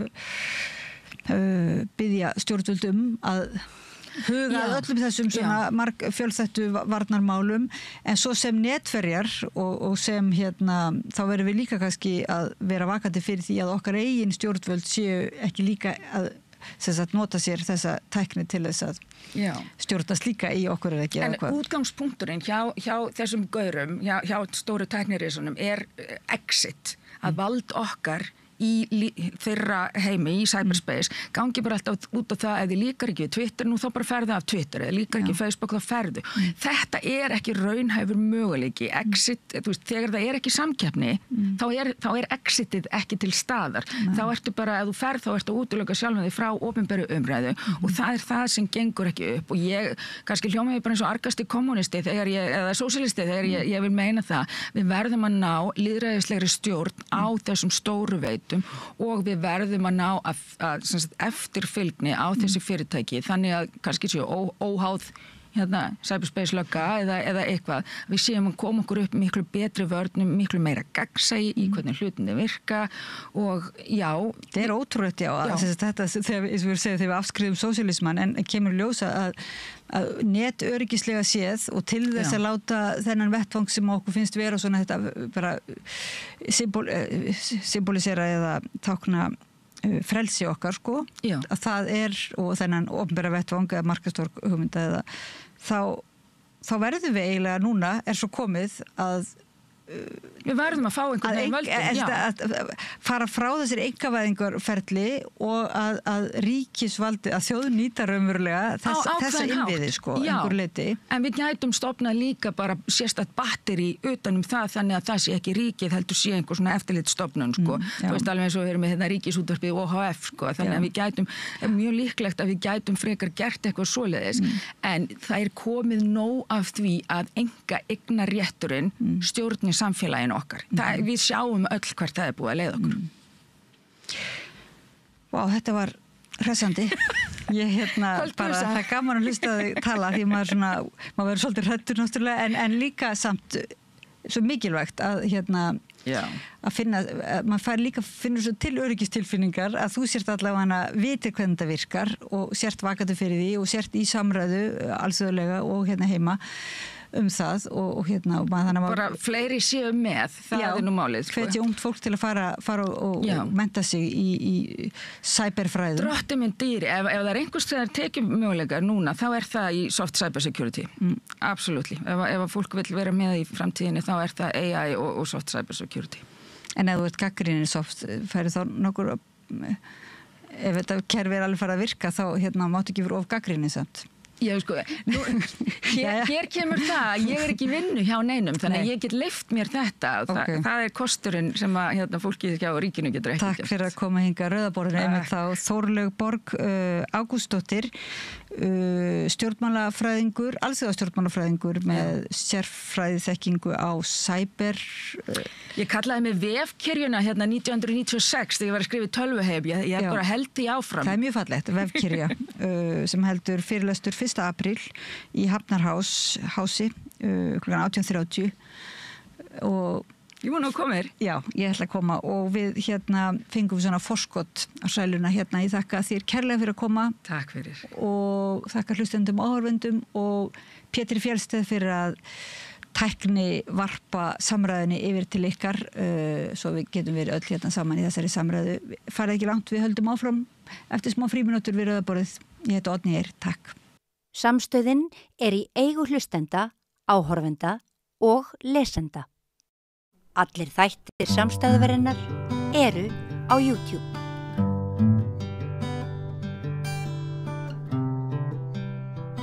Þá ætlum við að ræða neytendamál og mál sem að tengi svo sem öðrum hópum en neytendum. Þið munið brúnækjamálið fyrir mörgum árum. Það átti sér marga eftirmála eftir að Ríkisútvarpið skúpaði þeirri stóru sögu og í gær varð svona áfangi, Hæstiréttur úrskurðaði að við teljum almenningi, neytendum í hag en búin að vera mikil rimma og 2 góðir gestir komnir hér að Rauðaborðinu til þess að fara yfir þetta mál, hvað þetta þýðir fyrir til dæmis neytendur og blaðamennskuna og fleiri hópa. Tryggvi Aðalbjörnsson, þú ert höfundur brúnækjamálsins getum við sagt. Þú ert maðurinn sem að flutti okkur þessa frétt á sínum tíma, var það ekki 2016? 2016, jú. Þetta var náttúrulega samstarf margra við Þóra Arnórsdóttir skrifum þetta saman og hún ritstýrði þessu eða hún, vann þetta með mér og ritstýrði og svo Ingi Ingarsson og Guðmundur Bergqvist framleiðendur með okkur í þessu við, þetta var hérna svona maí-júní 2016 sem að ég fekk hana gögn frá Matvælastofnun sem að bentu til þess að þetta fyrirtæki sem að hét Brúnegg og auglýsti sig sem vistvænan framleiðanda á þeim forsendum að það væri farið sérstaklega vel með, gætt sérstaklega velferð hænsnanna. Hænurnar fengju ást og umhyggju, þetta kom fram að heimasíðu fyrirtækisins. Þetta var svona tónninn sem var sleginn en þarna fengum við gögn sem að komi svona bentu til þess að það væri verið að blekkja neytendur í rauninni vegna þess að markasetningin væri ekki alveg í samræmi við raunveruleikann. Nei. Og Breki Karlsson situr einnig við þetta borð. Ég ætla að fá aðeins vinkil frá þér á þetta á eftir, Breki. En Tryggvi, það urðu rosa hörð viðbrögð af hálfu fyrirtækisins. Komuðu strax? Eiginlega ekki, sko. Hörðu viðbröðin komu kannski fyrst og fremst frá almenningi til að byrja með. Það er að segja viðbröð við þeim upplýsingum sem að komu fram í umfjölluninni. Og jú, auðvitað komu einhver viðbröð frá eigendum Brúneggja, en það er svo ekki fyrir en að verða 4 árum eftir við fluttum umfjölluna sem að óvænt kemur bara kröfubréf. Og ég satt bara heima að vinna í COVID þegar allt í einu kemur bara e-mail og þá er bara kröfubréf skaðabætur vegna þessar umfjöllunar. Mál sem þú hélst að væri bara löngu dautt. Þetta kom alltaf óvart. Og síðan upphófst í framhaldinu mikil málshöfðun eða sem sagt miklu deilur fyrir dómi þetta, bæði fyrir héraðsdómi og landsrétti og svo núna Hæstarétti og bæði gegn okkur og Matvælastofnun. Þeir sem sagt sökuðu Matvælastofnun að hafa afhent okkur gögn málsins ólöglega, eða sem sagt hefðu ekki haft heimild til að gera það. Og sökuðu okkur að hafa verið ósanngjörn og sett hlutina fram á villandi hátt. Og umfjöllun okkar hefði verið röng. Og hefði valdið þeim óbætanlegum skaða? Já, skaða sem að við áttum að borga fyrir að þeirra mati, sko. En Hæstiréttur kveður endanlega úr það. RÚV var sýknað á öllum dómstigum, en Hæstiréttur kveður úr það með mjög afgerandi hætti að við höfum uppfyllt skyldur okkar og að Matvælastofnun hafi mátt afhenda okkur þessi gögn, sem eru þetta rosalega mikilvægt fyrir almenning, sko. Þarna er verið að kveða á það að almenningur megi rauninni fá að sjá mikilvæg gögn sem eiga erindi til almennings þó að það geti, eins og í þessu tilfelli, valdið einkafyrirtæki tjóni. Þá eru almanna hagsmunir teknir þarna fram yfir. Já, og af því að þetta fer alla leið upp í Hæstarétt með þessum hætti, vantaði þá fordæmi til þess að fá svör við þessum spurningum? Ég ætla nú kannski ekki úttala mig alla dómusögu Hæstaréttar, en það er ekki oft sem að Hæstiréttur kveður á til dæmis rétt blaðamanna til upplýsinga, upplýsingalögunum. Einmitt. Hæstiréttur hefði geta vísað þessum máli frá nema af því að honum fannst þurfa að svara ákveðnum stórum spurningum. Þarna var spurningum að þetta geti verið fordæmisgefandi, til dæmis. Já. Sko, er þetta þá þannig mál að við blaðamenn við munum eiga auðveldara með að vinna okkar vinnu eftirleiðis, er það alveg klárt? Það ætti að vera það. Við sem erum að vinna dagsdaglega við að óska eftir upplýsingum frá stjórnvöldum. Blaðamenn eru hér á hverjum degi á mörgum miðlum að senda fyrirspurnir á ráðuneyti, á opinberar stofnanir, svo framvegis. Gætirðu sent mér þetta bréf, þetta skjal, þessa skýrslu, hvað er? Það eru einhverjum upplýsingar sem að blaðamenn telja að eigi erindi við almenning. Stjórnvöld eru oft mjög treg að veita þessar upplýsingar og það er mjög algengt að blaðamenn fái nei og þurfi að leita til úrskurðarnefndar upplýsingamál sem getur tekið langan tíma. Oft fæst ákvörðunum snúið við þar, stundum ekki, eins og gengur. Stundum dýnamíkin farin úr málinu líka, það getur líka gert. Tekst að drepa þau einhvern veginn bara með töfunum einum, sko. Það getur gerst að upplýsingarnar séu ekki jafn mikils virði fyrir fjölmiðla og fyrir almenning mörgum mánuðum kannski eftir að fyrst var óskað eftir þeim. En þannig vonandi í þessum dómi með þessum dómi komið fordæmi sem að svona hjálpar til við að skýra þessi lög betur fyrir stjórnvöldum þegar þau að taka ákvörðun hvort að eiga afhenda einhverjar upplýsingar. Já, og sko svo það sé alveg kristaltært starfsfólk stofnana eins og MAST það hefur svigrúm til þess að tjá sig. Við vitum það núna. Svo það annað hitt sem mjög mikilvægt að eigendur brúneggja, þeir vildu halda því fram að með því að koma í viðtöl forstjóri Matvælastofnunar og yfirlæknir og fjalla það sem kom fram í gögnunum og svona leggja út frá því og setja þið samhengi og útskýra og fjalla aðgerðir Matvælastofnunar sem eftirlitsstofnunin þarna með þessu fyrirtæki gegn fyrirtækinu. Þeir vildu halda því fram að það hefði verið lögbrot. Þau hefði ekki mátt fjalla þetta í þættinum. Sem hefði bundið hendur opinberra starfsmanna aldur og ævi. Sko. Mjög, og Landsréttur komst að þeirri niðurstöðu að Matvælastofnun hefði brotið þarna lög.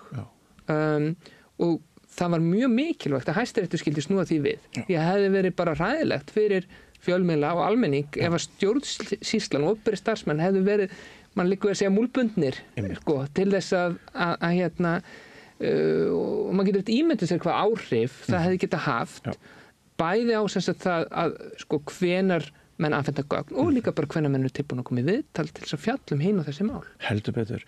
Og bara ágætt að minna á það að fjölmiðlar eru náttúrulega ekki síst Ríkisútvarpið, þetta tæki sem almenningur hefur.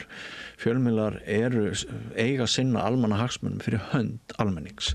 Það er ekki alltaf sem að þetta kemst í gegn hjá fólki. Það er stundum eins og þetta sé þitt persónulega agenda, þú hafi farið í þetta brúneggjamáli eða mitt persónulega agenda þegar ég fyrir og sérstaklega við sem að vinna fyrir Ríkisútvarpið sem beinlínis almanna þjónustu miðill. Við erum bara, og þetta ánáttúrulega við fjölmiðla í náttúrulega miklu, alla fjölmiðla í miklu fjölmiðla í miklu breiðari skilningi heldur en bara almannaþjónustumiðla, en þetta alveg sérstaklega skilgreint hlutverk okkar sem erum að vinna fyrir Ríkisútvarpið. Við erum að vinna fyrir almenning. Breki, þetta þýðingamikið og stórt mál? Já, sko eins og ég líti á þetta, þá snýr þetta tvennu. Annars vegar það að ein grunnkrafa neytenda, samkvæmt Sameinuðu þjóðunum, grundvallar réttindi eru rétturinn til upplýsingar. Og að fá réttar upplýsingar og þarna var verið að blekkja og stóð ekki það sem var auglýst þannig að það er mjög mikilvægt og svo er það hitt sko náttúrulega að eftirlitsstofnanir sem eiga að gæta og eru að gæta neytenda réttar að stjórnendur og starfsfólk þar hafi réttin til að tjá sig brotalamir í þeim fyrirtækjum sem þau hafa eftirlit með og það er bara að okkar mati mjög eðlilegt. En svona kærur eins og þetta og svona dómsmál eru náttúrulega oft á tíðum og neytendasamtökin hafa orðið fyrir barðinu á því líka svona kælingaraðferð, svona reyna að fæla fólk frá því að ganga við fengum svona dómsmál á okkur þegar við vorum í smálánabaráttunni þegar þá voru smálánafyrirtæki út í heimi sem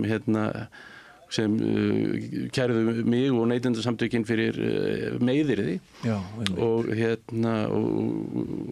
þurftum að eyða bæði tíma og peningi í það og meðan fór sá tíma og peningur ekki í baráttuna gegn smálunum, heldur baráttuna gegn þessum ásökunum sem síðan var snúið náttúrulega fyrir Landsrétti þannig að þetta er svipuð og þekkt taktík út allan heim að reyna að fæla fólk frá og mér finnst svolítið umræðan svolítið í þjóðfélaginu núna líka svona varðandi nýleg fréttamál á þann veg að það er ekki fólk að sækjast í fréttastörfi út af laununum og núna náttúrulega liggur fréttafólk undir ámæli fyrir að vera meinfísið og eins og þú sagði sko að ekki að gæta almannahagsmuna heldur einhverja sérhagsmuna þannig að ég svolítið áhyggjur af þessu við þurfum að einhvern veginn að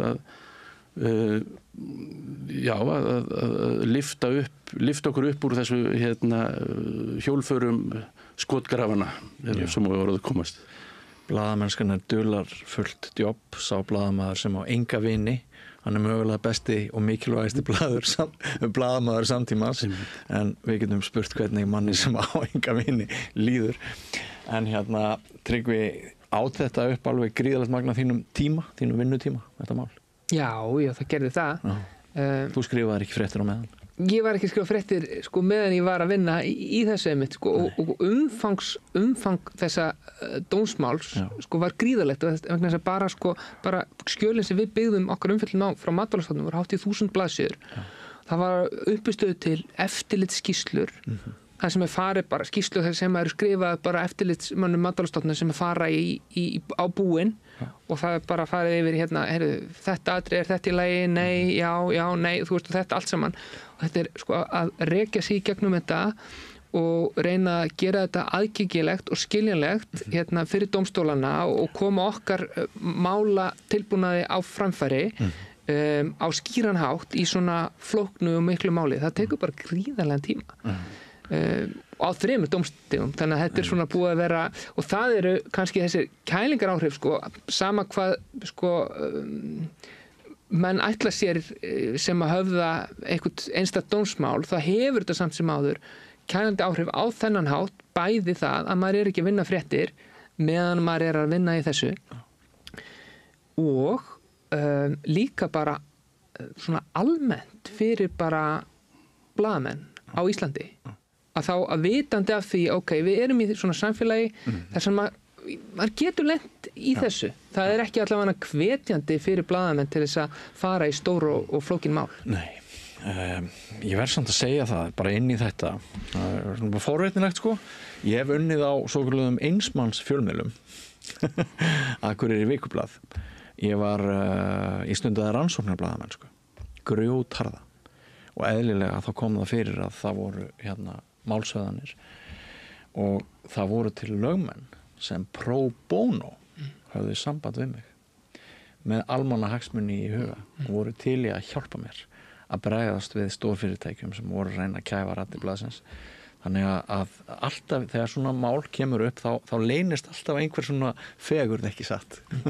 Já, ég meina þú sér það líka Ríkisútvarpið getur ráðið við allan lögfræðikostnaðinn í kringum þetta. Það ekkit sjálfgefið að hvaða fjölmiðl sem Nei, alls ekki. Geti það. Nei. Hvað þá almannaheillafélög eins og Neytendasamtökin það sem er hort í hverja einustu krónu og henni velt fyrir sér áður við eðuminni.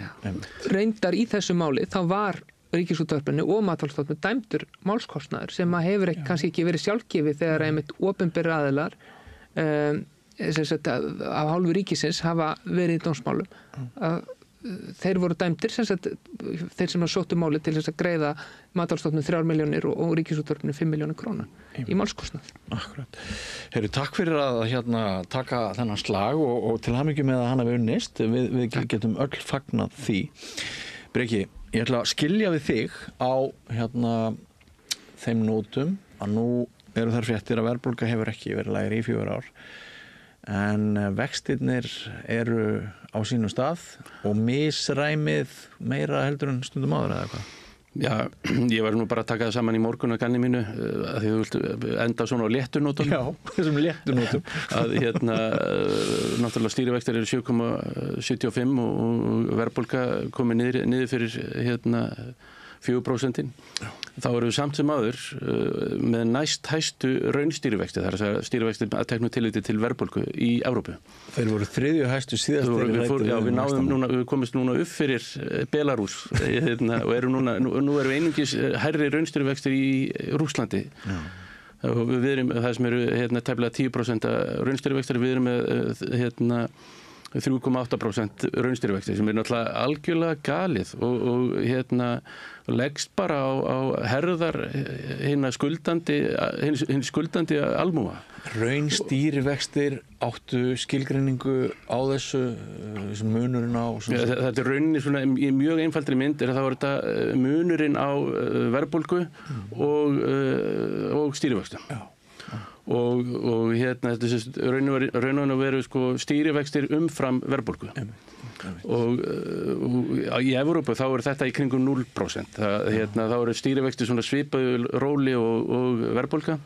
En er munurinn tæp 4%. Hvað þýðir hvert prósentustigi þessu fyrir skuldu heimili landsmanna? Ef við bara tökum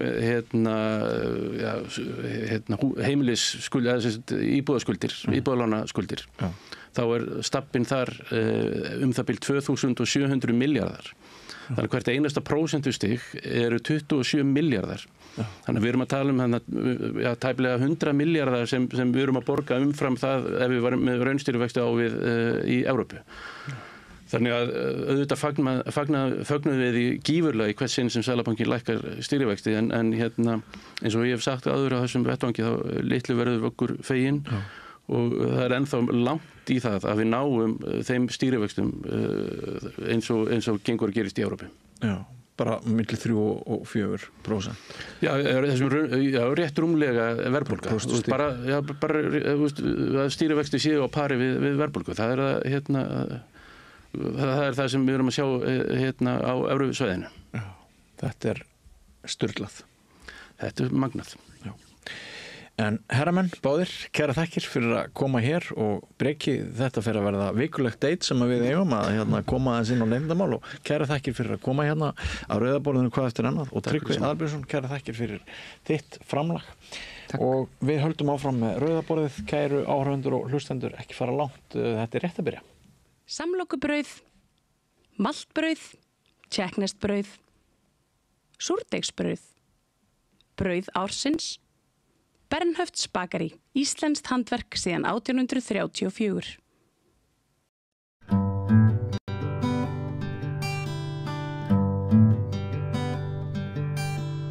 Komið sæl og velkomin eftir rauðaborðinu, ég heiti María Lilja og hjá mér eru góði gestir til þess að ræða svolítið heitt og svona current mál, svo ég leið mér að sletta. Þetta eru börn og svona vandamál barna í samfélaginu en það er svona ýmislegt sem bendur til þess að þeim líði kannski bara ekkert alveg nógu vel og séu svona í auknum mæli að leiðast út í ofbeldi og glæpi og annað. Þetta eru velkomin hingað Hermann Austmar, Óskar Steinn og Þórildur Ólafsdóttir. Gott að fá okkur. Takk fyrir þessu. Við kannski byrjum á þér. Þú ert foreldri barns í Breiðholtsskóla. Það er svona umræðan hefur svolítið svona hvarfst Breiðholtið þó að vandinn einskorðist nú sannarlega ekki við Breiðholt. Þú kannski segir okkur aðeins svona bara frá þér og þinni stöðu. Minn stöðu, já. Takk fyrir að bjóða mér. Já. Þetta náttúrulega snýr kannski aðalega bara hver staða barnanum minna, myndir ekki segja það? Jú. Við náttúrulega fluttuðu bara skóla. Tókuðu upp úr Breiðholtsskóla, settuðu hann á skóla. Það er alltaf bara svona neyðar... Er það nýtt? Það gerist með gríðarlegum hraða. Já. Það tók bara nokkra daga, sko. Já. Ég var búin að athuga það áður, sko, hvort það var í möguleiki. Ég var búin að fá mikið bara nei. Bara glemdu þessu, þetta er ekki hægt. Í Öldusarskóla og fleiri skólum. Þannig að, þannig ég var mjög fegin að geta að þetta var mögulegt, sko. Því miður.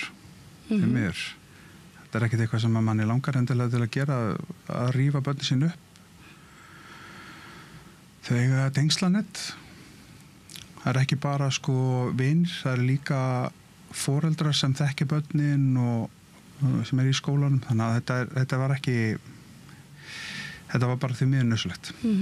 Þín börn eru voru tilhörðu bekk eða árgangi þar sem að hefur verið ákveðið svona vandamál.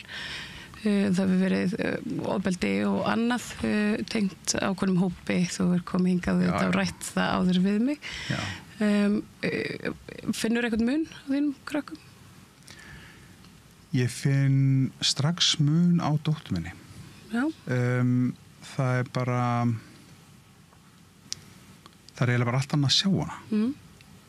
Hún til dæmis, það er rosa skrítið, hún var farin að draga sig tilbaka og taka ekki þátt í verkefnum sem að hún sko elskaði að taka þátt í áður fyrr og hún er bara að koma tilbaka.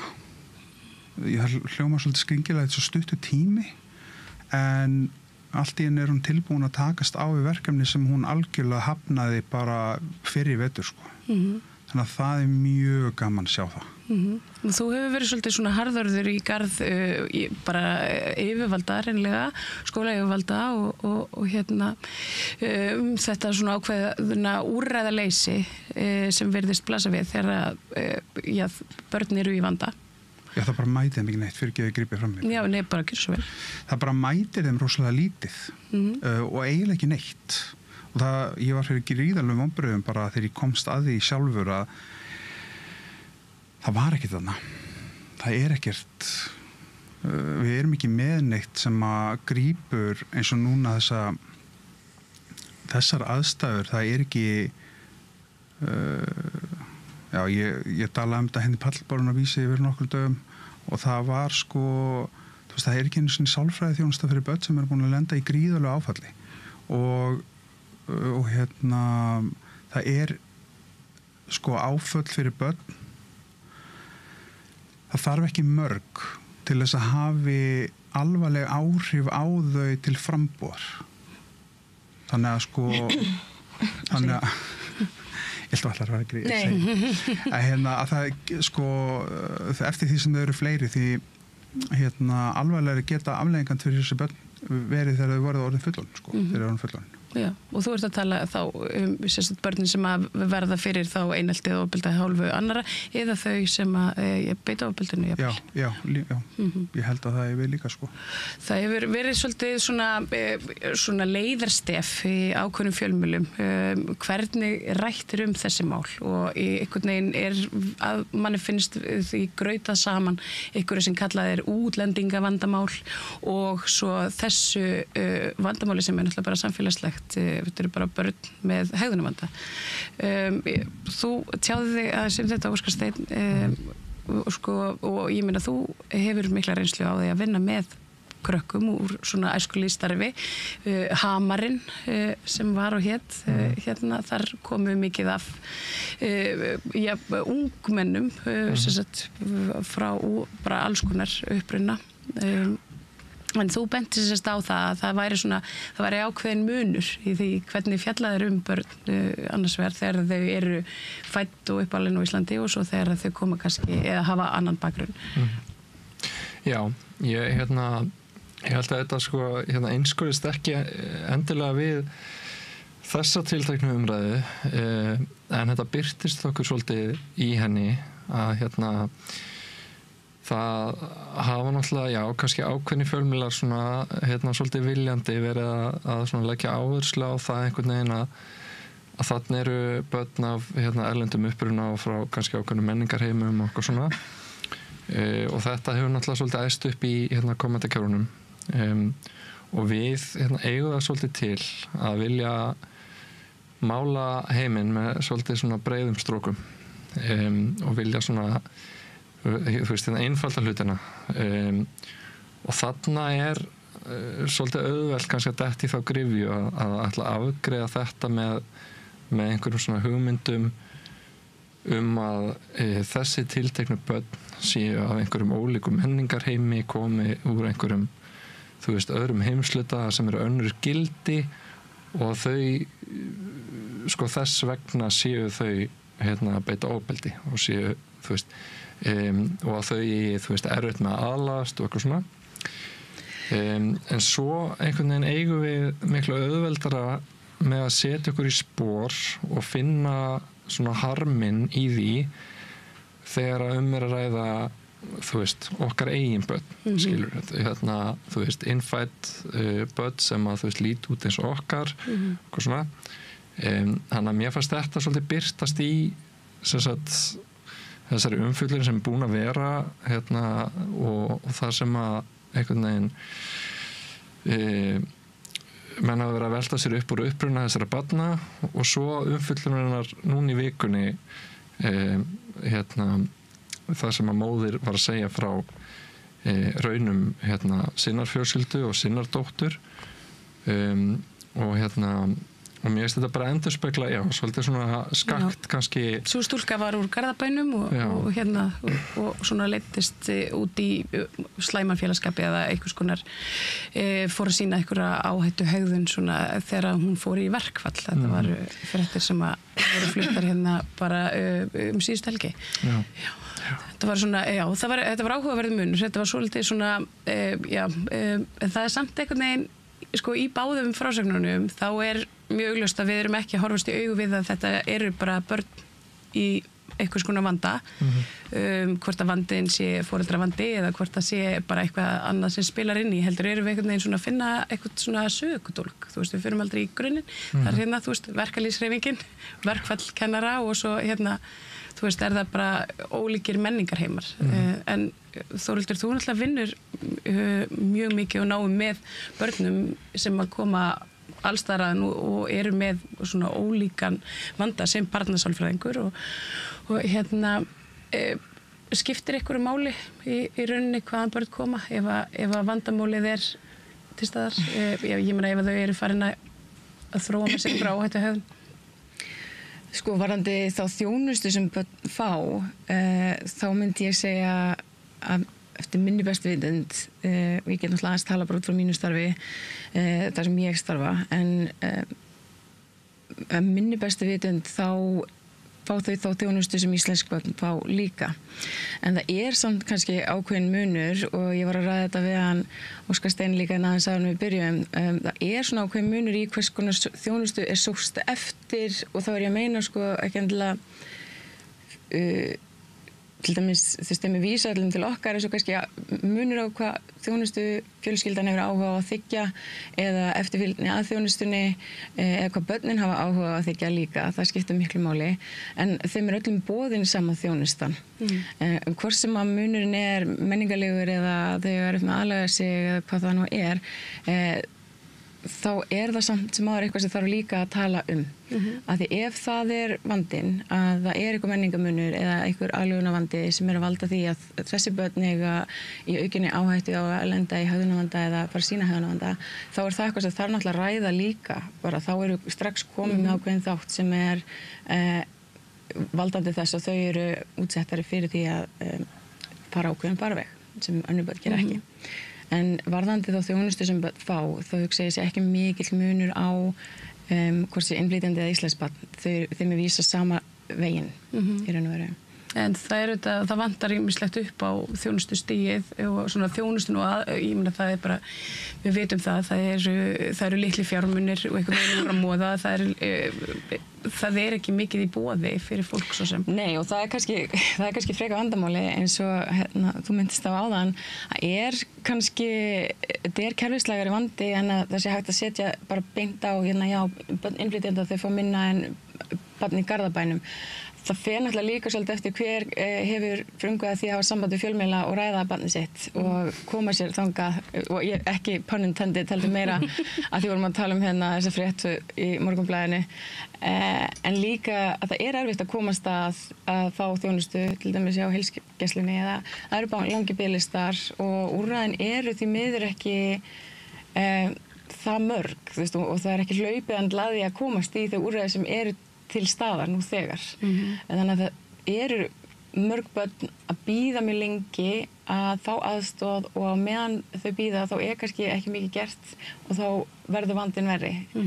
Skilji. Þannig að það myndi ég segja var fyrst og fremst kannski það sem ég myndi vilja fókusa á þegar kemur að börnum hvað erum við að gera á meðan við erum að bíða og hvernig getum við nálgast þessi börn á meðan þessum bara þess að grípa inn í sem fyrst. En eins og þú segir, sko, þetta náttúrulega, þetta veldur fyrst og fremst á foreldrum og foreldrar álíta svo að barnið þeirra þurfi ekki ykkur á þjónustu þó að það gæti mögulega verið eða það einhvern veginn foreldrar eru rægir við að leita sér opinberri þjónustu eitthvað svoleiðis, þá er þetta bara ekkert í boði. Má ég? Að ég var að sesta málþingi í gær barnanna réttafærslu sem að umboðsmaður barna var að kynna og það var ung kona þar sem var að koma með sjónarmið barna og eitt af því sem að hún sagði var akkurat að sko það voru aðilar búin að tjá sig að þú veist, ef þetta væri svona hinsegin og þá getur foreldrar þessar barna sótt skaðabætur eitthvað svona. Og ég held bara við sem að hugsa þetta rangt. Við þurfum að gefa börnum möguleika að sækja þessa þjónustu sjálf. Mér finnst það. Mér finnst það ætti að vera þannig. Vegna þess að það er töluvert örugglega af foreldrum sem að er ekkit endilega að fara að sækja þjónustu fyrir barnið sitt. Ekkit endilega. Þau þurfa líka að vita af að þessum þjónustu standi hreinlega til boða. Og ég held að ég skil alveg sjónarmið að við eigum að gera þetta fyrir börnun okkar. Ég væri til í að sjá það var hægt að prófa það, að það væri barn gæti bara sótt sko, bara til dæmis sjálft greiningu. Sorry, mér finnst fyrir mér, þegar ég hugsa það og reyna að setja mig í spor barna sem að til dæmis fá ekki ADHD greiningu af því að foreldrar trú ekki á það. Já. Ef ég má grípa aðeins inn í þarna, þá hefur umræðan í þjóðfélaginu eiginlega verið að frekar og öfuga átt að foreldrar hafa rosalega mikla trú á ADHD greiningum og það er miklu fjölda barna vísað í ADHD greiningar sem samsvara sig svolítið í þessum langa biðlista sem er að komast í greiningu annarkvort ADHD, einhverju hegðunarvanda, hvað það nú sem er óskaftur, í raun og veru svolítið rangt að kalla þetta ADHD greininga þegar við erum náttúrulega bara að kortleggja vandan heildrænt séð, en sko upplifun mín svolítið svo að ef við myndum setja ábyrgðin á börnin og þau að þekkja nógu vel inn á sig, inn á þessi samfélagslegu gildi sem er kannski sem við viljum að þau fylgi hvað er rétt og hvað er ránt, hvað er góð hegðun og hvað er slæm hegðun og eiga svo að tilkynna sjálfa sig bara ég held ég þurfi greiningu. Þá erum við komin í svolítið þá erum við algjörlega búin að fría fullorðna fólki af allri ábyrgð sem að felur í sér að vera til staðar fyrir börnin sín. En það er mín sýn á það allavega. Já, það bitnar á börnunum. Það bitnar náttúrulega á börnunum ef að ég sæi nú ekki fyrir mér að 8 ára barn myndi fara að hafa samband og vilja fá greiningu, skilur en ég skil hvað við að það standi þeim til boða að geta sóst eftir Björginni þar sem hún er þörf. Ég skil það væri þá kannski bara eitthvað fulltrúin í skólunum eða eitthvað svona sem þau gætu kannski bara eitthvað neginn leita til. En þau gera það náttúrulega mörg sjálf. Þessi eldri börn, þau eru yfirleitt þau sem eru svona þess að sækjast eftir að komast í þessa þjónustu fyrst og fremst en það er alveg rétt og sum þeir eru búin að bíða í kerfinu kannski alveg frá því þau voru í miðstigi í grunnskóla og eru svo komaðin inn bara rétt fyrir 18 ára skilur og kannski búin að flakka inn út af því að það var ekki nógu mikill vandi á þessum tíma og svo komið aftur og þá var vandum að ágerast. Það er eitthvað skekkja í kerfinu hvernig við erum að vinna þetta og en svo finnst mér líka alveg að megi varpa umræðinni líka á af hverju eru þessi börn í vanda? Hvað er að valda því? Ekki bara börnin í vanda, heldur hvað kemur á undan? Hvað er að valda því að börn er að sýna ofbeldi í skólanum? Hvað er að valda því að það er aukinn vopnaburður hjá börnum? Hvað er að valda því að nýlegar niðurstöður benda til að börn eru að mæta með vopn eitthvað af því þau vilja verja sjálfa sig. Við hvað eru þau hrædd? Þetta eru spurningarna sem ég myndi vilja fá svar við, skilur, fyrst og fremst. Já, en svo erum við náttúrulega líka á þeim stað að það eru börn hérna í vanda, það eru hérna börn í brenndu húsi og á meðan við erum hérna fullorðin að svona rökræðum ástæður þess og hérna uppruna vandans þá einhvern veginn brennur húsið.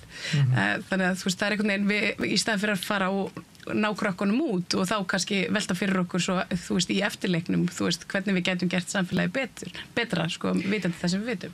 En þetta einhvern veginn, þú veist, við erum með hóparna þeim líður illa. Ég veit svo sem ekki sjálf, þið þekkið það kannski betur, ég meina hverja tölur eru þú veist, áhættuhegðun ungmenna núna versus kannski fyrir 10 árum, 20 árum. Ég meina þegar ég, gaman að segja frá því hér, þegar ég var vandræðaunglingur, þá var hérna Þórildur var mín vinkona á þeim tíma. Við vorum vandræðaunglingar saman. Marja var meiri vandræðaunglingar. Og hérna, þannig að sko, þannig ég velti fyrir mér sko hvort að, og ég meina, við vorum að gera bölvaða vitleysu, ég var að gera bölvaða vitleysu. Og það voru alltaf, þú veist, og ég meina þegar maður var að alast upp, það var alltaf þessi hverfishrotti, eitthvað svona, þú veist, eitthvað krakki sem var með þeim eitt vopn eða píndi eitthvað til þess að reykja sígarettur eða þú veist, þetta. Við munum öll eftir svona, sko, þannig að ég velti fyrir mér hvort að við séum einhvern veginn, hvort að vandinn sé bara, hann einhvern veginn hafi bara aldrei lagast, hann sé bara alltaf eins, en við séum einhvern veginn farin að fókusera á það núna og þá kannski með röngum áherslum, eða hvað haldið þið? Sko mín upplifun er svo að þessi hegðunarvandi er að ágerast bara síðustu ár. Það er eitthvað sem hefur breyst í raun og veru bara í landslæginu sem veldur því að svona kannski samskipti á milli barna er farin að vera miklu svona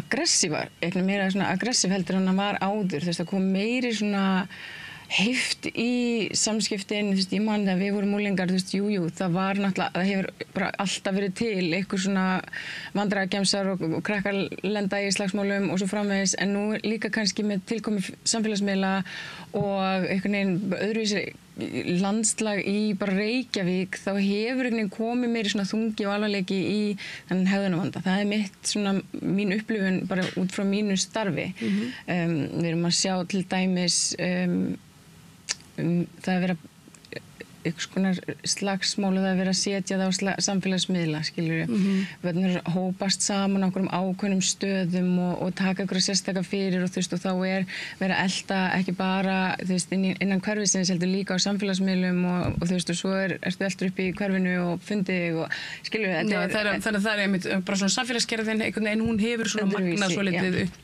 þennan vanda.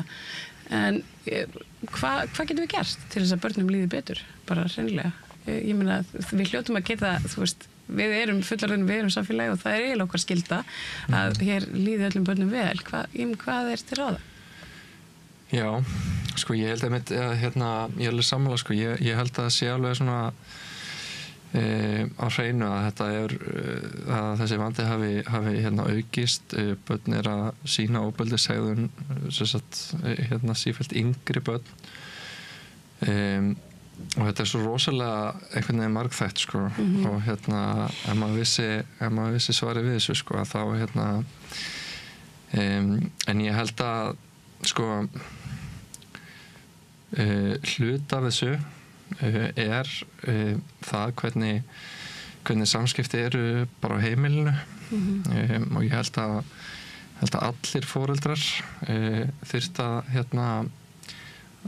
sýna svolítið ábyrgð í því hvernig þeir tala aðra við börnin, fyrir framan börnin. Börn heyra allt og ef þau, þú veist, alast upp við það að það sé bara í lagi að tala illa um fólk, þá held ég að þau séu líklegri til þess að gera það sjálf og þá jafnvel ganga skrefinu lengra. Þannig að ég held að það þurfi svona meiri áherslu á samkennd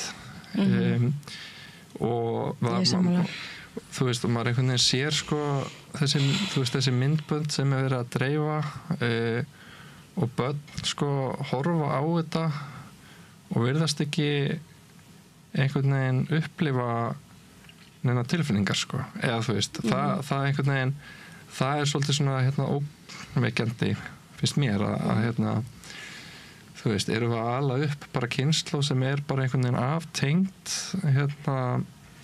við bara einhvern veginn samfélagi og hvort annað og einhvern veginn hefur ekki sans fyrir þessari svona samkennd. Þetta náttúrulega ekki algilt en þarna gætu líka samfélagsmiðlar spila inn í að þú veist, veröldin þeirra einhvern veginn í skjánum og þá kannski rofnar eitthvað samband. En já, þetta flókið. Þetta mjög flókið. Við töluðum það þegar þú komst síðast að þú sagðir við mig, mér þykir rosalega vænt þessa krakka sem eru eiga við þennan vanda í Breiðholtsskóla sem alveg, þú veist, komin á það stig að þú ert búin að taka þín eigin börn úr skólanum og þú sagðir við mig að þú veist, mér þykir rosalega vænt þessa krakka. Ég er búin að fylgjast með þeim vaks og grassi síðan þau voru bara 6-7 ára og þú veist, og átta mig á því að þú veist, það ekki allt í lagi. En ég meina, hvernig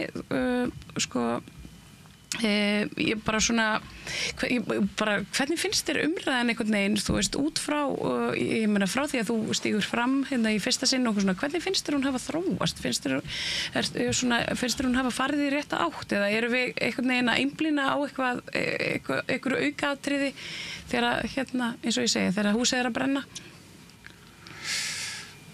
Vá, herðu, ég held ég var kannski ekkert sérstaklega sáttur með þetta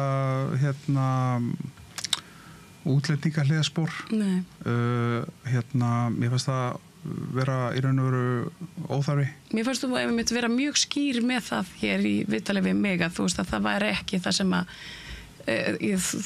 þú værir einhvern veginn svona að setja fram. Þetta hefði eitthvað með það að gera. Nei, það eru 65% eða eitthvað í þessum árgangi Breiðholtsskóla sem eru erlend eða erlenda foreldra og og ég held ég var alveg sáttur við hvernig þetta fór að mestu leyti ég held að þetta snýst náttúrulega hversu það lítur út fyrir að þetta hafi bara verið vísvitandi rifið niður þessi kerfi fyrir börn. Það er rosa erfitt að átta sig á því hvers vegna það var farin sú leið. Og hvaða kerfi þá, ef ég má spyrja? Bara svona eins og úrræði fyrir börn, Ég meina, eftir því sem ég las þá var búið að loka einhverjum 59 úrræðum. Hamarinn náttúrulega verandi eitt svona ungmenna úrræði sem var lokað. Já, bara síðasta ári. Og það fyrir ekki alltaf ekki trufla en það var sett ungmennahús sem hafi verið starfrætt í mörg ár í Hafnarfirði og við höfum náð alveg sérstökum árangri í því að ná til ungmenna af erlendum uppruna og það við vorum bara öfunduð af því af ungmennahúsum öðrum hér á landi og líka í Evrópu þar sem við höfum farið oft í samskiptum við önnur ungmennahús. Það sem vandinn einmitt að þau ekki að ná þeim ungmennum inn og þá eru þau að lenda einmitt í áhættu á að verða svona utanveltu. En við höfum náð góðum árangri að ná til þeirra svo góðum að meirihlutanum í bæjarstjórn Hafnarfjarðar fannst við bara allt og mikið verið að þjónusta ungmenni af erlendum uppruna og ekki nógu mikið að þjónusta íslensku ungmenni og þó að þetta hafi ekki verið sagt opinberlega sem ástæðan þá hefur þetta svona verið maður hefur heyrt þetta út undan sér og bæjarstjóri Hafnarfjarðar þáverandi sagði reyndar á bæjarstjórnarfundi þegar að vera að ræða þessa lokun að það væri nú kannski frekar ríkisins að þjónusta þessi útlensku ungmenni og við ættum að fókusera á okkar, eitthvað svoleiðis.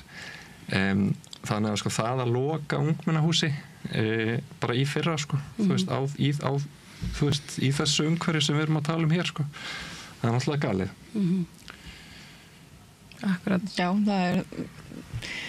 ég er ekki alveg inn í þessum málum en ef þetta er rétt þá finnst mér það að vera gjössalega galið að því að við erum nú þegar búin að segja já, komið hér inn í landið, verið íslenskir ríkisborgarar, við tökum á móti ykkur, þá ætti náttúrulega ekki þessi greinamunur að vera á milli hvað litur er á húðinni, hvað þjónusta þér stendur til boða og þá vissulega ef það er, minnst það algjörlega galið ef það er eitthvað úrræði í gangi sem að þrífast vel og að reynast vel og það góð ásókn að því sé lokað án einhverju svona gildrar ástæðu önnur en svo að það sé ekki að þjónusta réttan markhóp, það finnst mér alveg gjörsamlega forulegt.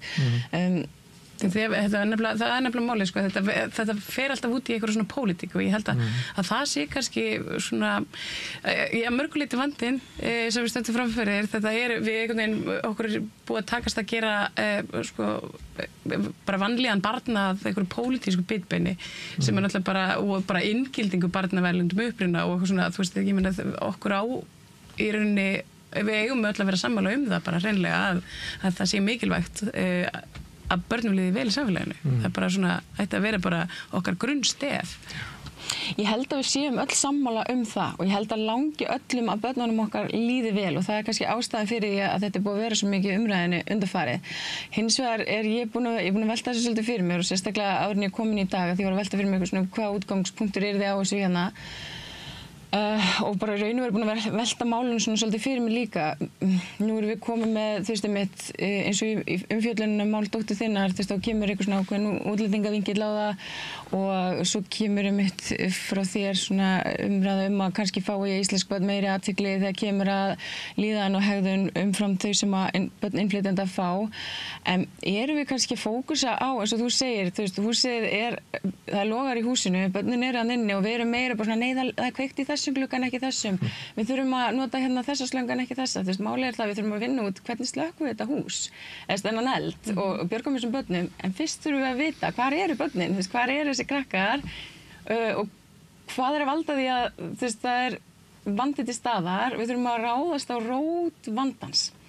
Og í staðin fyrir að horfa á bara nei, þessi sagði þetta og þessi sagði hitt og ég tek það fram að það er ekki alls ekki mynd eitthvað í áttina ykkur heldur meira bara svona hvernig umræðin í samfélaginu í heildina. Já, svona af því að þetta er svo mikið tal einhvern veginn og svo einhvern veginn rosalega mikið tal. En ég held að talið endurspegli einmitt bara vilja fólksins í landinu, almennings sem að og ber hag barna fyrir brjósti og bara samfélagsins alls kannski en svo versus þá bara stjórnvöld eða kerfi. Ég hugsa að þetta sé bara svona kerfislægur vandi sem er búin að vera ágerast í nokkur ár.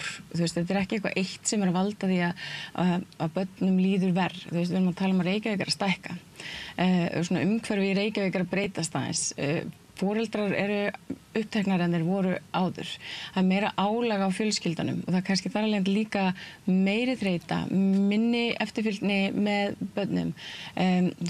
Samfélagsmiðlar, það er heill heimur sem að hafa önnur áhrif á börnin okkar umfram það sem við sem foreldrar höfum líka. Við erum að berjast við svo ofboðslega marga umhverfisþætti sem hafa áhrif á hegðun og líðan barnanna okkar umfram það sem bara maður getur pinpointað á eitthvað eitt. Og það er kannski það sem mér finnst svona akkillesarhællinn í þessu umræðu að vera. Við erum að reyna að finna einhvern einn vanda eða einhvern einn ákveðin ásakavald af einhverjum vanda þegar þetta er bara lýðheilsu vandi. Þetta er bara kerfislega vandi sem þarf að taka bara frá upphafi til enda. Og þú veist, í þessum umræðum það var oft verið meira svona fókus á þess að það var að bíða eftir greiningum eða að það veri skólinn, hvað er skólinn að gera. Mér hefur fundist það er svo erfitt að svoleiðis umræður eru að því að þetta er svo einhliða því þarna getur skólinn í raun og verið ekkert koma á móti og sagt bara hei, ástæðan fyrir að við erum ekki að gera meira því að okkar hendur eru bundnar líka. Þú veist, það er til dæmis skólaskylda í íslensku samfélagi. Þú veist, það má ekki vísa nemendum úr skóla. Þú veist, þannig að þegar það kemur upp svona staða eins og í Breiðholtsskóla ekki hægt að vísa þeim úr skólanum Ég nema að sé einmitt einhver annar sem taki við. Eitthvað annar sem taki við, skilu. Og þarna kemur inn í að það þarf að vera ákveðið samstarf við foreldrar eða barna sem eru kannski að sýna þennan hegðunarvanda, skilu. Og mér finnst sá vingill svolítið, nú er ég krossvest, en mér sá vingill samt alveg, það er svolítið svona heit kartafla sem enginn í raun og veru þorir að tala Hvar er ábyrgð líka fjölskyldunar og hvar er ábyrgð skólans? Hvað í raun og veru ætlum við að fá þegar við erum búin að fá greininguna? Eins og þú sagðir áðan, það er ekkert þarna við endan. Það er búið að leggja svo mikla áherslu á og ég upplifði þetta mikið í bara mínu starfi. Þú veist, það er allir að bíða eftir þessa greiningu. En hvað svo? Greining er bara nafn á einhverju röskun sem þú ert að sem þú varst með fyrir greiningunum. Já, og þú veist, vandinn er búin að vera til staðar allan tíman. Af hverju er ekki fókus á að koma með þessi inngrip lungu fyrr inn í mál barnana og það náttúrulega það sem búið að vera að reyna að koma til móts við með til dæmis farsæld barna, það sem að barni á að vera útlitaður málstjóri bara mjög snemma í ferlinu sem á að vera eins og milliliður foreldra og barns inn í kerfið og geta svona handleitt í gegnum þau úrræði sem barninu stendur til boða. En svo það önnur spurning, hvað úrræði í boði, hvað raun og veru hægt að gera? Þú veist, við erum innan hegðunarvanda eða hvort sem það ástæðan sé ADHD einhverfa bara hegðunarvandi yfir höfuð, þá rosalega tökumörku svona að það engin töfralausn, það kannski máli. Og sérstaklega ekki eins og þú segir ef að vandinn liggur heima fyrir, þú veist, ef að það vandræðagangur ykkur á heimilinu, það getur verið af alls konar toga, það getur verið bara fátækt, foreldrarnir eru lítið til staðar, mikið í vinnunni, þú veist, það getur verið fíknivandi, það getur verið, þú veist, ofbeldi á heimili, það getur verið bara hvað sem sko. Það, að ég vil líka taka fram, og nú höldum áfram, að við erum að tala greiningar í samblandi við ADHD eða einhverju, hegðunarvandi ekki partur af ADHD eða hegðunarvanda. Börn með ADHD ekki samansmerki á milli þess að vera með hegðunarvanda. Það raun og veru bara ofboðslega lítill partur af börnum með ADHD sem með hegðunarvanda eða með börn með einhverju sem með hegðunarvanda. Þannig að við erum líka að tala bara einhvern allt annan hlut. Og hvað ætlum við þá að greina? Ætlum við þá bara að setja eitthvað nafn á börnin sem með hegðunarvanda? Óþekktur ormur. Þú ert með ADHD og þá ert þú orðin vandamálið, en ekki kannski þættirnir í kringum. Og við erum alltaf að gera börnin ábyrg. Þú ert vandinn, ég get fríað mig ábyrg, þetta ekki mér að kenna, skilju, og því þú ert með ADHD eða þú ert með einhverfu eða þú ert útlendingur, skilju, þú ert vandamálið, ekki ég sem ykkur utanakomandi þáttur sem geti haft áhrif á hegðun eða líðan barna með einhverjum hætti, þess meina, Guð forði. Það finnst mér líka að vera partur sem þarf að ræða aðeins meira líka. Þú sammála þessu? Which part? Þetta var náttúrulega bara þetta var svo margt sko. Ég allavega núna eftir reynslunum mína af skólakerfinu að ég áttum alveg á skólaskildunni eins og þú fórst að tala en það er náttúrulega sko skólanum stendur alveg til boða að grípa til ýmsa aðgerða þegar kemur það þarf ekki endilega að víkja börnum úr skóla það var gripið til ákveðna aðgerða til dæmis í Breiðholtsskóla sem að virkuðu mjög vel vandamáli við það var bara að það hefði þurft að grípa í það fyrir svona 5 árum síðan það meira svona það var því miður eiginlega ekkert gert sko sem að hafði raunverulega áhrif á stöðinni fyrir ég labbaði út í skóla. Það er náttúrulega bara gengur ekki. Við getum ekki haft á þannig að það þurfi eitthvað foreldri til utan að koma og labba inn til þess að það verði einhver breyting. Það bara gengur ekki. Ég vil ekki gera það sko. Nei. Ég vil alls ekki þurfa að skipta mig neitt að menntun dóttur minnar eða svona mín skilur í þessu, bara alls ekki. Það eru sérfræðingar til að gera þetta. Ég vil sjá þetta. Og hann var að tala um hérna áðan sko, ég alveg sammála, við þurfum sem foreldrar að ég hef búið að ræða þetta áður sko, en við þurfum, ég er sammála, við þurfum að treysta skólanum og við þurfum að í raun og veru bara foreldrar fara aðeins að bara standa okkur betur en til þess sko eins og bara í mínu tilfelli að því að það er eina sem ég þekki, bara sorry að þá þarf ég að geta treyst skólan það þarf að vera trausti staðar og það þarf að vera samtal það þarf að vera samfélag við þurfum að skapa samfélag utan hópinn og utan börnin og það þarf að ná til miklu fleiri þátta það þarf til dæmis það þarf að ná inn í tómstundir, íþróttir það þarf að svona virka fjölskylduna bara búa til samfélag í kringu börnin þannig að þú veist það séu allir saman og samtaka í þessu og ég held að við höfum mist svona tapa þræðinum hvað þetta varðar undanfarið og það þarf að svona skerpa á þessu takes a village takes a village og fyrir utan sko það líka hefur gríðarlega jákvæð áhrif á börn að fá sko ef að segja fyrirmyndir sem eru ekki partur af fjölskyldunni eins og þjálfara og annað og ég er bara foreldri sko, ég veit ekkert hvernig hafa síðan að breyta þessu en þetta gaman að sjá það sko. Ég sammála því, ég var alveg velti fyrir mig sko, stundum hefur fundist eins og hafi ákveðið rof myndast á milli til dæmis skólakerfisins og svo kannski foreldra og allir benda í raun og veru ákveðin annan og núna undanfarið hefur verið að koma fram greinar á Vísi þar sem að kennarar hafa vísað til þess bara foreldra þeir þurfa að fara að stíghælana núna varandi börnin og svo á móti eru foreldrar bara já en kennarar, hvað með ykkur, barninu mín líður illa í skólanum og ég skil þetta, og ég líka bara, ég vinn í þessu en ég er líka foreldri og ég skil báðar hliðar af því að ég hef verið báðum megin við borði á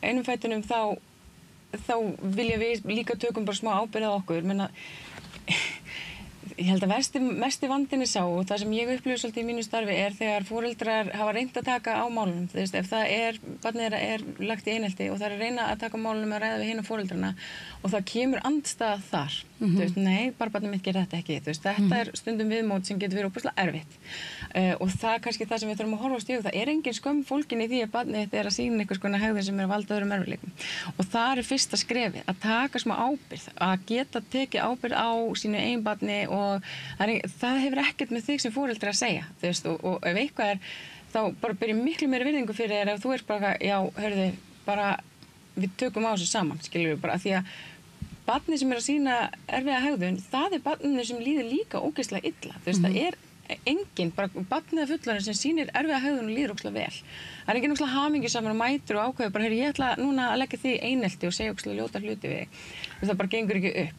en á samaskapi þá er þetta líka það sem kennarar að tala þeir hafa svona kannski svolítið takmörku völd því að þeim til þess að haga börnin og það er ákveðið virðingarleysi sem er sýndur kennarum og þeim er svara fullum hálsi og þau eru að reyna að stjórna heilum bekk og það er allt og undirmannað og allt og margir krakkar og og þú ert bara ein manneskja að kenna en svo er kannski 4 með einhvers konar greiningar í bekknum og þú ert líka að sinna þeim eins vel og getur og og svo kannski haft samband við foreldra og sagt, þetta gerðist í dag og þá mætur bara, nei, það getur ekki verið þið voru, skilju, það er þetta sem ég upplifi að þetta er orðið svona eins og mamma og pappi eru ekki vinir lengur og svo barnaðin í miðinni og allir að benda hvern annan og það er alveg rétt, það þarf að vera meira samfélag í kringum barnið og við þurfum líka bara að vera meira involved í bara hvað er að gerast í bara, því það gleymir stundum að við erum ábyrg fyrir menntun barnanna okkar við þurfum að fylgja því eftir og við megum alveg stíga inn í og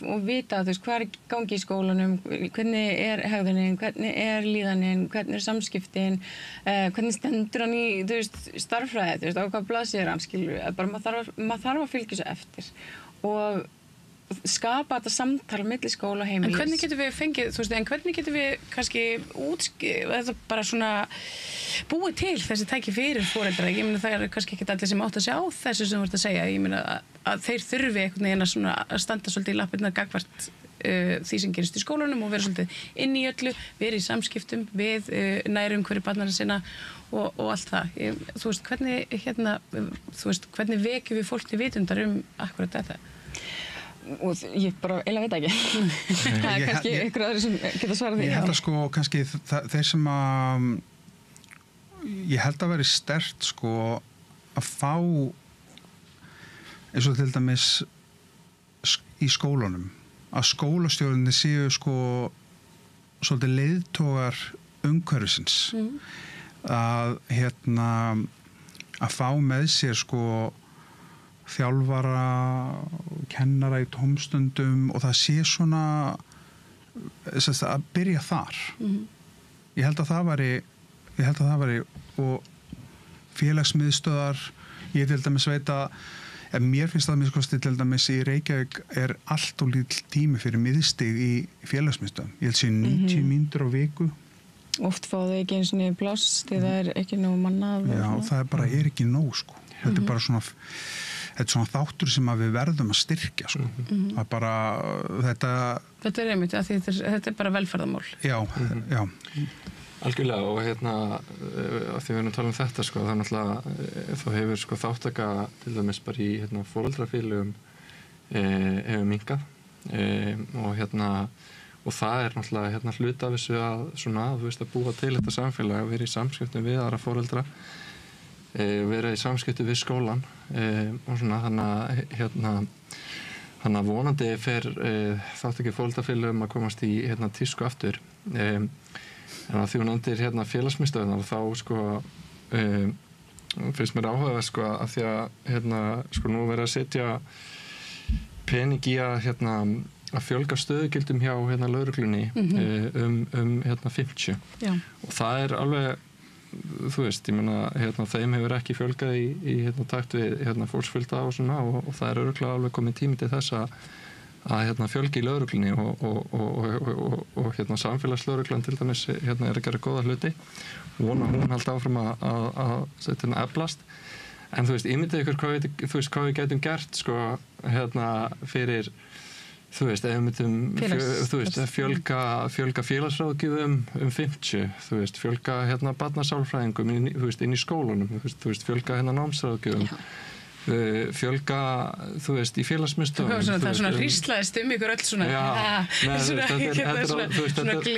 gleði tilfinning við tilhugsununa þú veist, þetta er svo flott tala, sko, 50 einhvern veginn og ég bara, þú veist, ég einhvern veginn sé það ekki fyrir mér að þetta myndi gerast en ég meina þannig búið þú veist, þannig verið að taka ákvörðum að fjölga í einni stéttum 50 bara þú veist, hvað myndi gera þú veist, ég er ekki að segja þú veist, að þetta myndi leysa öll vandamál eitthvað að fara að fjölga starfsfólki, þú veist, alls þar en þú veist, en við erum ríkt samfélag og eins og varst að segja með, þú veist, skorta þjónustu í, þú veist, miðstíðinu þú veist, það væri hægt að fjölga í félagsmiðstöðunum þú veist og efla fagmennsku ásakið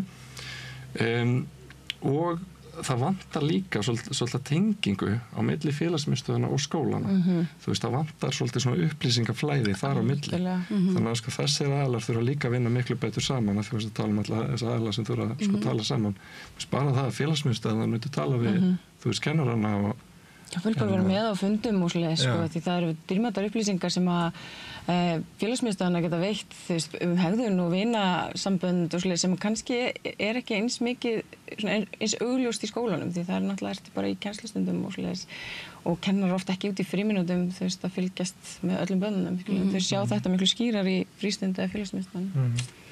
Akkurat. Ég meina, ef við horfum á þannig, á nú stoppar það, já, af því að ég var að hugsa þetta, heldur bara fram. Mér finnst þetta svo góður punktur, að eins og ég fagnaði að lögreglan sé að fá þessi 50 stöðugildi, alls ekki að draga úr því, þess hvað snýst samfélag? Það snýst að við búum öll saman, og hvað er það sem skiptir mestu máli í samfélaginu okkar? Jú, það eru væntanlega börnin okkar og okkur líður vel, við megum ekki gleyma af hverju við erum öll að þessu til þess að byrja með, en samt virðist, það er allir með áhyggjur af börnunum okkar, en enginn er tilbúinn að gera það sem þarf til þess að leysa hana vanda sem er með það að auka fjármagn í þær starfsstéttir sem virkilega geta gert gagn og þú veist, allar tala það er engin úrræði. Þá getum við fækka lögreglumönnum, hugsanlega í daginn. Já, meina, þú veist, mér finnst þetta samt bara svo típist. Við erum alltaf að eldast við endan, þú veist, útkomuna af vandanum í staðin fyrir að reyna að berjast við rótvandans, skilur við. Ég er alveg sammála. Mér finnst bara að lögreglan ætti ekki verið í þessu hlutverki. Það ætti bara að nota þessu lögregluþjóna í verkefni sem lögregla sinnir. Þetta ætti að vera einhvers staðar annars staðar. Já.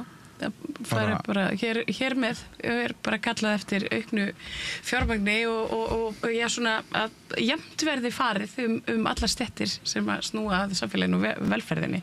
Það hlýtur að vera svona bara mjög raunhæf krafa í velferðarsamfélagi. Það ekki bara. Þannig það sko. Hermann Austmar foreldri, Breiðholti, Óskar Steinn Ómarsson, æskulýðs starfsmaður og Þórhildur Ólafsdóttir sálfræðingur. Þakka ykkur kærlega fyrir að vera hérna við rauðaborðið. Það var virkilega gaman og áhugavert að spjalla við ykkur og ég bara hlakka til að fá okkur næst. Takk sem leys. Takk sem leys. Og tókið við, það er meira hér handan við hlið. Þú ert að hlusta á Samstöðina. Róttækt sjónarhorn á atburði dagsins.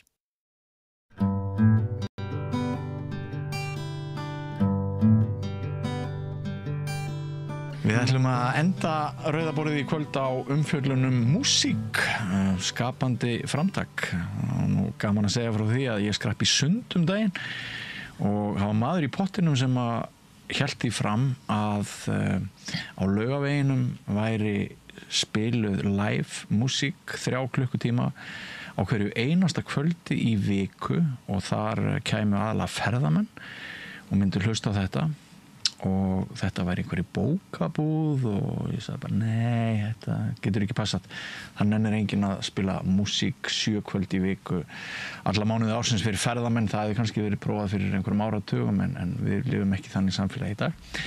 En þetta reynist nú samt vera rétt hjá þessum manni og ég hef fengið hérna 2 söngvara og tónlistamenn til þess að ræða við mig þetta dular fulla músíkstönd sem að mér skilst að erlendir ferðamenn séu mjög meðvitaðir en kannski bara fæstir Íslendingar. Verið þið velkomin Ragnar Ólafsson, tónlistarmaður og Marína Ósk Þórólfsdóttir, tónlistarkona.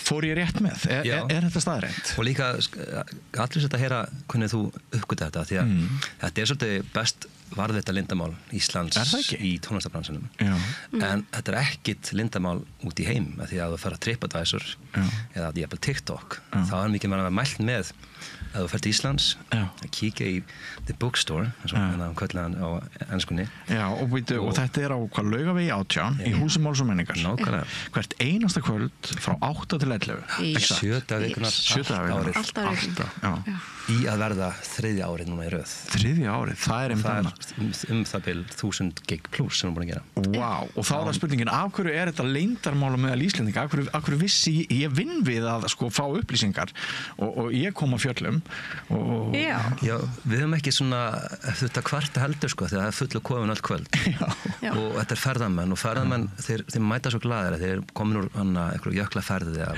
skoða einhverju íshelli búin að fara sér að borða og á kvöld kannski í bænum að það fer svo heim og hvað gera það? Jú, það er alltaf náttúrulega Laugavegin og svo heyra tóna streym út úr bókabúð, Hús Máls og menningar kannski rigning, kannski sól en alltaf það ákvað að kíkja inn. Já, þið ganga á hljóðið á hverju kvöldi. Það þarf ekkert aðra kynningu á þessu en það kannski. Nei, það er bara lítið skilti fyrir utan, live music every night.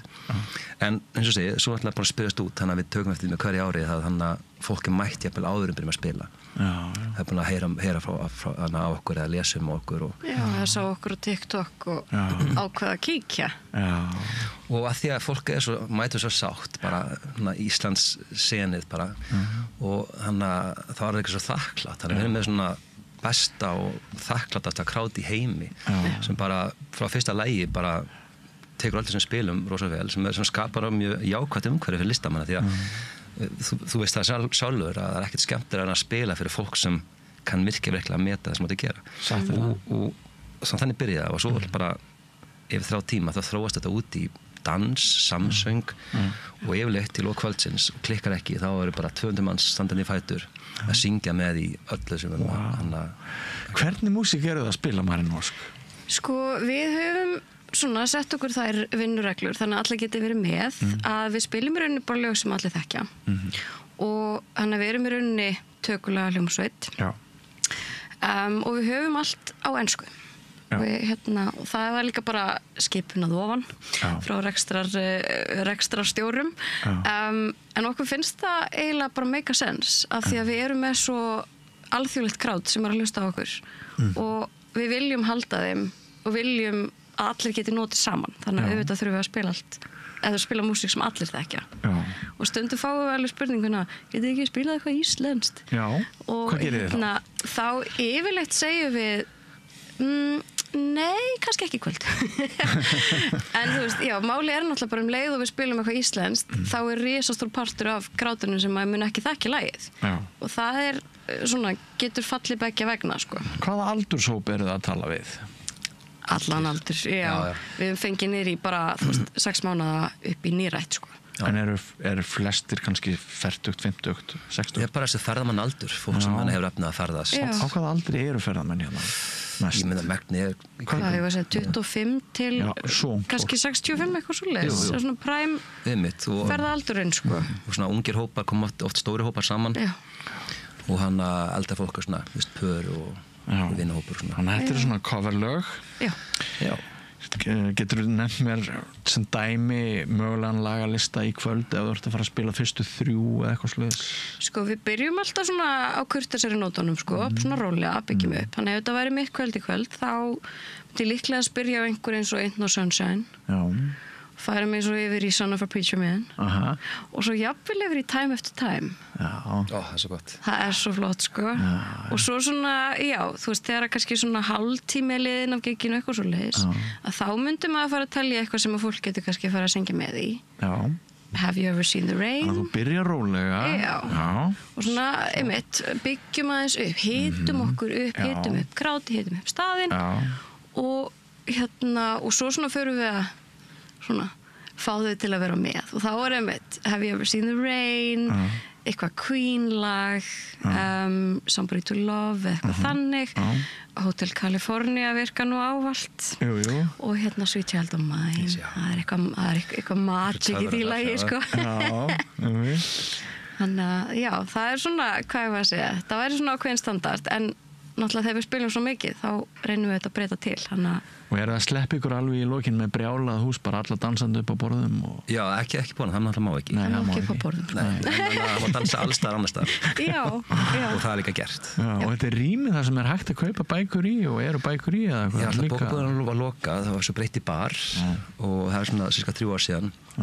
Og svo var einhver tími sem var að reyna að finna svona réttar ekstra formi sem henta staðnum og svo þróast þetta út í það að pröfa live cover tónlist og svo bara var það að virka og búin að vera bara öll kvöld síðan þá. En ég miskist að bækunar sem í veggjunum eru ennþá til sölu. Það eru 50.000 bækur ennþá í húsinu. Það er svona merkilegt við þetta sögufræga hús, ég man ekki hver hanna þetta en hönnun er alveg æðisleg. Man líður vel inni, hljómbunni góður og náttúrulega svo hefur þessa mikla sögu sem að finna bara mann inn, það er í veggjunum er menning. Og vita menn, þetta er bara besti tónlistastæður í heimi. Líka lögun er þannig, það er engin 90 gráður vinklar, veistu. Þannig að það er engin vond svona, hvað er það, endurspeglun á soundi. Já, og hann er líka hannar þannig að maður er alltaf í nálægð við áhorfendurna. Hann er náttúrulega, þú veist, þetta er ekki þannig að, þú veist, það er einhverja fremstabekk og svo einhverja aftastabekk, heldur bara að aftastabekkur er rosa nálægt fremstabekk. Þetta er svo ílangt. Þannig að sem er annað sem verður svo geggið í þessu húsi, það er þessi nánd. Og 2 hæðir, náttúrulega. Já. Þannig að, og hann líka gleipir fólk alveg, sko, þannig að það getur verið 200 manns og samt ekki svona óþægilega mikið stappaskilið. Já, og við erum að tala bara gamla góða bassi, trommur, gítar, hljómborð, söngur. Já, alltaf 4-piece og yfirleitt er það sko, kassagítar sem syngur líka, þannig að við gerum það. Svo rafmagnsgítar, bassi og trommur. Já. Og svo grípist stundum í kíta sem er svona hljómborðsafbrigði. Því að sviðið er svona tiltölulega lítið þannig að við þurfum að passa plássið. En líka erum við búin að þróa þetta líka sjói sko að við stöndum ekki bara kyrr og spilum, heldur við förum upp á box með fyrir framan okkur til þess að svona ná í fólkinu með okkur og við erum með að taka alls konar rock, pósur og stíla og svona. Því að við erum bara lært að líka núna yfir þessi 3 ár að því meira sem við gerum grín af okkur eða svona að sleppa okkur bara þá erum við svona að gefa fólki leyfi að sleppa sér líka. Já, þannig að heil leikræna spilar stóran rullu þannig. Algjörlega, sko. Og það er líka alþjóðlegt tungumál að sleppa sér. Þannig að við tökum lög sem þetta þekkja og sýnum með svona látbræði að hér með bara njóta ykkar. Það er líka svo kærkomið, sko, fyrir bara, ég held fólk í dag. Það er bara staðinn, það er bara erfitt að vera til. Það er bara, við erum öll að díla við eitthvað og ég held mögulega að fólk haldist til dæmis þarna inni, þú veist að flestir koma inn til okkar bara snemma kvölds og eru allt kvöldi, þetta eru 3 tímar og ég held að partur af því sé bara þarna færðu frí. Þannig eru bara allir saman að njóta tónlistar og þetta er svo mikið, þetta er svona, fyrir mér er þetta er kraftur tónlistarinnar, en saminar fólk einhvern veginn í þessu sem við sjáum ekki. Þetta er líðan, þetta eru upplifanir, þetta eru tilfinningar og þú þarft ekki að þekkja manneskjana við hliðina á þér til þess að öskra með í Hotel California. þú veist, bara, við syngjum bara saman og ég veit ekki hvað það heitir og það bara geggjað. En sko, eins og ég nefndi hérna í inngangnum, ég veist þetta úthald alveg með ólíkindum og við þekkjum það að það bara stórmál að halda upp í leiksýningu í hálft ár, 2 sýningar í viku eða eitthvað svo leiðis en þeir eru búin að gera þetta í 3 ár. Þegar ég var í þessum bransa fyrir mjög mörgum áratugum þá vorum við alltaf fullir þegar við vorum að spila og hérna sum okkar í popbransanum voru bara við dauðan styr út af lifnaðinum sem fylgdi þessu. Ég held að ég hef rakist út úr popheimunum bara til að bjarga lífi mínu. Ég lifði allt og rætt. Þið væntanlega eruð ekki mikið að fá ykkur í glas hafandi spilað 1000 kvöld í röð eða hvað það þarna. Nei, þú veist, auðvitað fær fólk sér þú veist, drikk hér og drikk þar. Líka bara við, þú veist, það bara fylgir alltaf í rauninni, hvað maður segja, það fylgir þessu að vera á sviði og það bara þessi stemming sko. En fyrir allan að mig sem söngvara þá það náttúrulega bara ekkert gott rallega sér. Þetta náttúrulega bara í rauninni radd upp þurrkari, þú veist, áfengið sko. Og hann ég fer mjög krefjandi lög líka sem að syngja og yfir 3 tíma, þannig þetta eru 3 tímar, nei, nákvæmlega maður rauninni gæti ekki gert þetta nema maður hugsaði heilsuna sko. Það smá það. Þannig að líkillinn á bakvið þetta úthald í rauninni bara reglufesta og fagmennska. Og líka fagmennskan, það með líkilárið að líka hópurinn sem að gera þetta 7 manna kjarni að við pössum línuna og pössum hvort annað og það er svona fagmennskan alltaf höfð.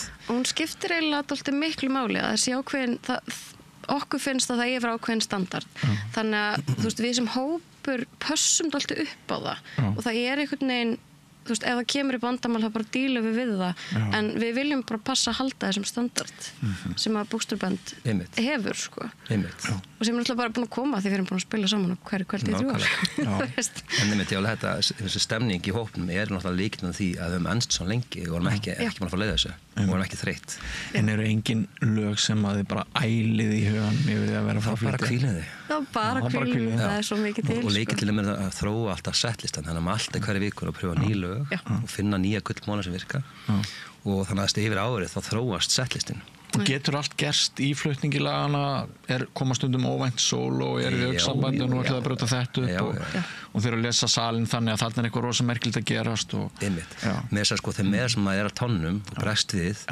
þeim meira svona þróast sjóið og bestu kvöldin þegar eitthvað sjóið fyrir ykkur átt sem við ekki átt ekki vona þannig að þess að það maður alltaf að ekki vera autopilot heldur vera bara hlusta okkar annað bregst við hver öðrum og bregst við fólkinu og svo bara, taka allir sem í húsinu taka þátt í að þróa kvöldið. Já, nákvæmlega sko.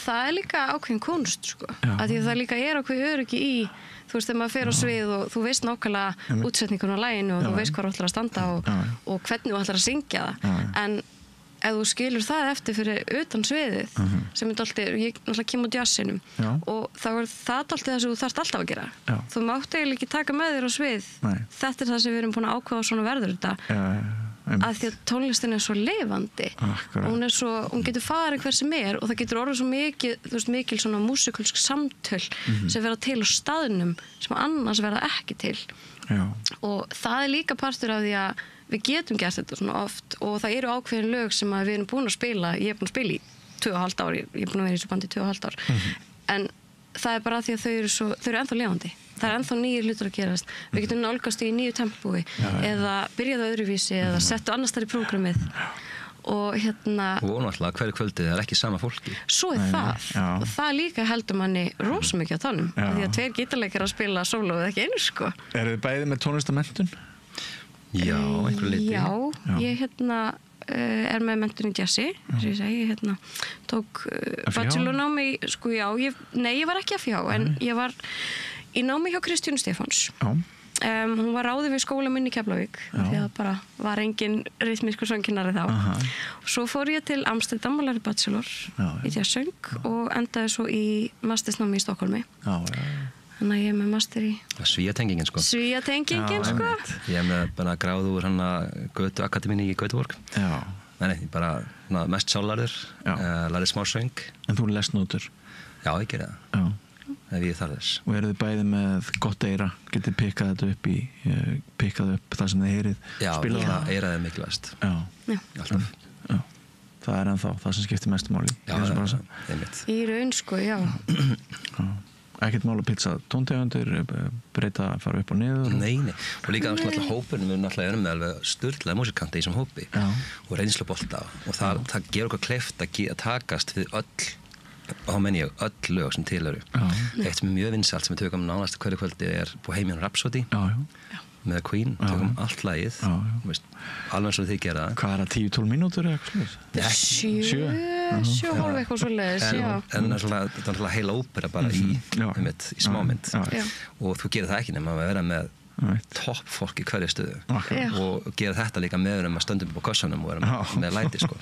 Þannig að það er sko passa með fagmennskuna og Þetta er rosalegt. Sko, hvaða eru það kanarnir sem eru svona hvað maður að segja, leyfa sér að kasta af sér feimninni mest Ítalir. Já, ef við fáum Ítala í húsi þá veitum við að verður allt vitlaust. En það er fólk úr öllum heimnum og líka því að fólk kemur upp á okkur eftir tónleikana og þakkar okkur þá spyrir náttúrulega hvaðan eru þið og þá náttúrulega nú vitum við það þannig að eina reynslu að fólk er að koma til Íslands frá öllum heimsvornum. Eru með einhverja ítalska hittara fyrir Ítali? Nei, þá náttúrulega myndi alltaf hinir sem er ekki ítalar ekki fatta. Nei, einmitt. En það við erum alltaf að, eins og ég segi, við erum alltaf að bæta við prógramið, sko. Ég held að minnlagalistir orðin 150-60 lög, eitthvað svo leiðis. Já, það er ansi gott. Það er bara aðslatti, en við erum alltaf að bæta við, sko. Þannig að það má vel vera að það læðist einhver tíman volari, eða eitthvað svona, kannski eitthvað sirpu eða eitthvað svona smá. Jú, einmitt. Við minnir á sveitaböllunum forðum, sko, þá hafi maður verið að spila 20-25 lög og manni fannst það alveg hellingur. Þannig að 150 það er hansi viljulegt. Og líka til þess að geta rótira hverju kvöldi, ekki taka sömu lögin. Þetta eru svona 40 lög á kvöldi sem við tökum. Þannig að, einmitt, það er alveg gott að vera með veglega lista, þannig að þú getur í rauninni tekið nýjan lista á morgun. Nákvæmlega.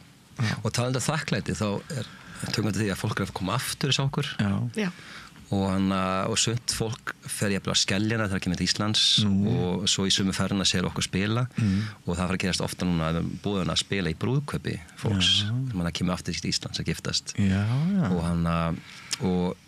og líka fólk út heim vil fá okkur að spila í þeirra heimalandi, þannig að við erum að fara okkar fyrstu tónleikaferð til Dubai en með það því að hópurinn er tildagstóður með 7 manna kjarni með 15-20 afleysara sem við hóað í sem kunna settlistan líka þegar komum upp veikindi og svona þá getur bandi núna að spila á 2 stöðum á saman tíma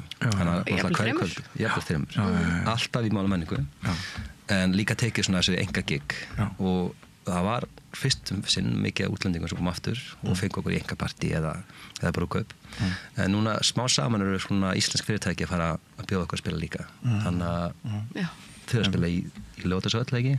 Það er NASA á laugardaginn svo Laugardalshöll vikun eftir og svo er þetta, þannig að við erum alveg farin að spila alltaf fyrir Íslendinga sem er í rauninni nýtt Já, það er svona annar vængur, sko.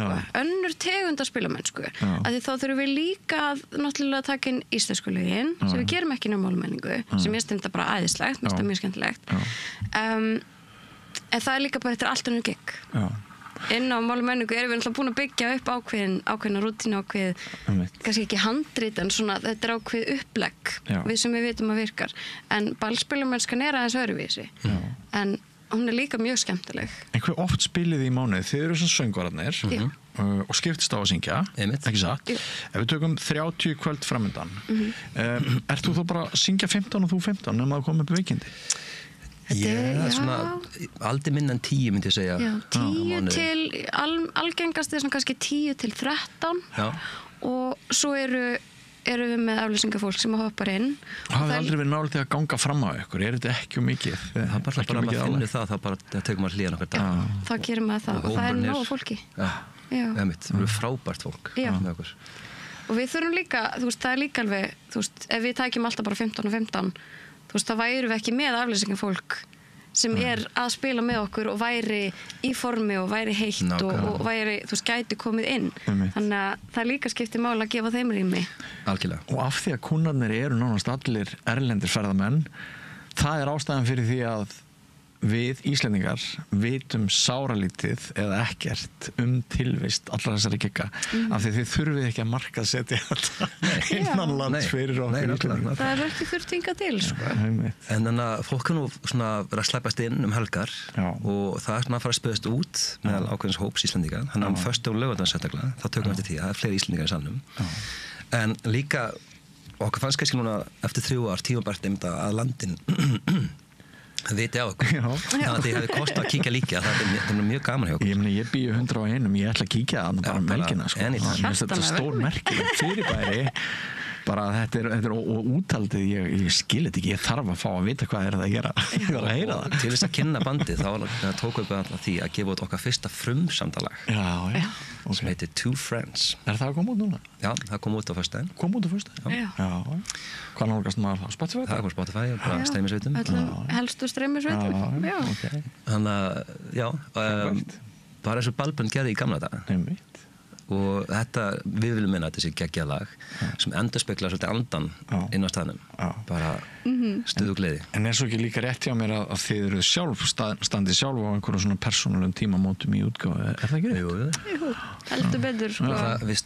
Við erum alltaf listamenn og þannig að við spilum bara eins og allir listamenn í Íslandi í tónlist vita, þá þú getur ekki það er mjög erfitt að lifa tónlist bara að flytja tónlist þína, þannig að fólk er alltaf að spila í fyrirtækja giggum eða að taka cover gig eða að kenna með eigin listsköpun og þannig að Bókstarband er okkar vinna, en svo erum bara listamenn sem alltaf að skapa og það vil svo til að það er hvað sem er allt er þrendir að akkur þessum mánuðum ekki út lag með Bókstarband, bókabúðabandinu, en líka ekki út sóloplötur, þannig að ég ekki út mína 3. sóloplötur á morgun og svo kemur þín í næsta mánuði. Já, mín 3. sóloplata líka kemur út í lok apríl. Hvað er það að segja? Einlega til hamingju með það? Já, takk fyrir. Og er þín plata jazzplata? Herðu, merkilegt nokk þá er hún það ekki. Síðasta plata var það, hún var alveg hreinræktuð heimalagaður jazz að gamla skólanum, en þetta er ég náttúrulega hringdi í sko Bókstarband gæjana til að spila með mér, þar á meðal Ragnar, en þetta er meira svona samsögða af, hvað ég var að segja, country pop rocki með gospeli með jazzunditón. Já. Smá svona samsögða og endurspegla náttúrulega bara hvað maður hefur verið að gera þú veist, síðustu 2 árin sko. Þú veist, maður er bæði búin að spila jazzgigin en líka búin að vera að spila með Bókstarband og það sem þú ert að gera og það sem þú hlustar á er það sem kemur út þegar þú ert að skapa. Og þannig var bara Bókstarband bara mætt í stúdíó Paradís til Ása Guðmunds. Já, sem er í Bókstarband. Þannig að þetta er fjölskylda sem er að sko standa með hvöðurum í líka listsköpunni fyrir utan veggi húsmálsmenningar. Hvaða músík ætlað þú að flytja ykkur, Ragnar? Já, hvers konar? Svo kemur morgun. Solo-project mitt er svona singer-songwriter based með rock í vafi. Þannig að ég var að skrifa fréttatilkynningu fyrir plötuna sem kemur á morgun. Ég skrifaði ensku og ég kallaði þetta svona like a Neil Young Santana date night. Þannig að þetta er hljómið svona, amerikana og rock, latin rock svona í samsöðu. Og ég samdi alla plötuna í Mexiko að ferðalagi. Er melodían að koma sterkar inn núna heldur en hefur verið í músík? Góð spurning. Sko mig grunar að akústíkin sé að koma sterkar inn. Country hefur verið á miklu flugi og það eru mjög margir að færa sig yfir countryið og náttúrulega eðli countrysis er kassagítar og það er þessi akústík en þú veist, það er einhvern veginn bara þannig að það er allt í boði. Þannig að allir orðnir brjálaðar á autotune. Það hendar sumum og hendar ekki öðrum. En það eru allir orðnir brjálaðar á autotune. Sko, til að svara spurningu þinni með þessu, þá haldi ég að líka starfa okkar með Bókstarband er búin að endurheimta trú okkar á alvöru músík þannig að þú getur aldrei trompað alvöru fólk að spila alvöru tónlist og ósvikið á sviði Gott hjá að vera svolítið hrokafullur og kalla það alvöru tónlist Sorry Nei, ég er með þér í þessu liði Þú spila alvöru tónlist í tónveri en svo fer að geta síu þar sem einhver að því að þú hefur öll tól til þess að hreinsa soundið og lagfara trommuslög í tíma og pitcha söng þá standst voða fáir mátið að gera það ekki þannig að yfirleitt að fá svona pússa mynd af það sem listamennir gera Fyrir ekki að ég var bara að stríða þér Já, nei, þetta stóra mikið umræða og líka á tímum AI þetta er ennþá mikilvægara og AI og þetta er mikið að tala það sem Spotify að gera að búa til þessu greinar sem sýndu okkur Spotify er núna að gefa út AI gerða tónlist með íslenskum nöfnum sem heita eitthvað íslensk hljómandi nöfn hljómar svo eitthvað íslenskt og þetta er bara að gefa út og svo voru það að setja playlista og það er peningurinn á Spotify sem gerir þetta alltaf þannig að þessi litla kaka sem var deilt á listamenn hún er að minka þannig að það segir ykkur það að það er ennþá mikilvægt að spila alvöru tónlist fyrir alvöru fólk í rauntíma og það er bara mikilvægt fyrir eyru okkar allra að við heyrum alvöru tónlist en ekki vonda tónlist það líka og ég held ekki að fólk finni það þannig að eins og það kemur bókabúðina þetta er alveg ósvikið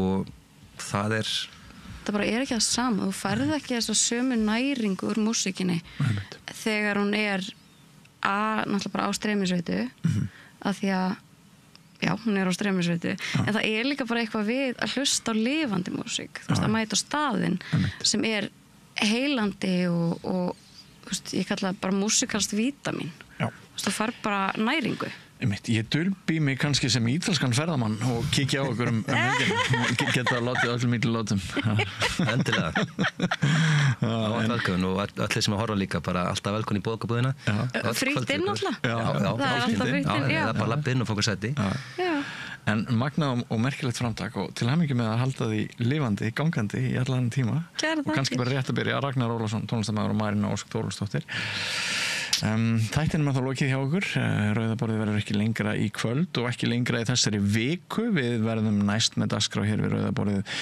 klukkan 20 næsta mánudagskvöld en hann er ýmislegt í boði á morgun verður vikuskammtur fréttir vikunar raktar í beinni útsetningu klukkan 16 með góðum gestum yfirleitt 4 gestir pluss þáttastjórnandi stórt viðtal á laugardaginn og á sunnudaginn eru synir Egils nú ef þig hefur einhver tíman langað að styrkja samstöðina en þú hefur ekki komið í ennþá í verk þá eru hæg heimatökin, þú ferð inn á vefslóðana samstöðin.is, skrollar aðeins niður, finnur hnapp sem heitir áskrift og þar ákveður þú með kreditkortinu þínu að styðja þessa stöð þannig að við verðum áfram í loftinu með 2500 króna hóflegu mánaðar framlagi.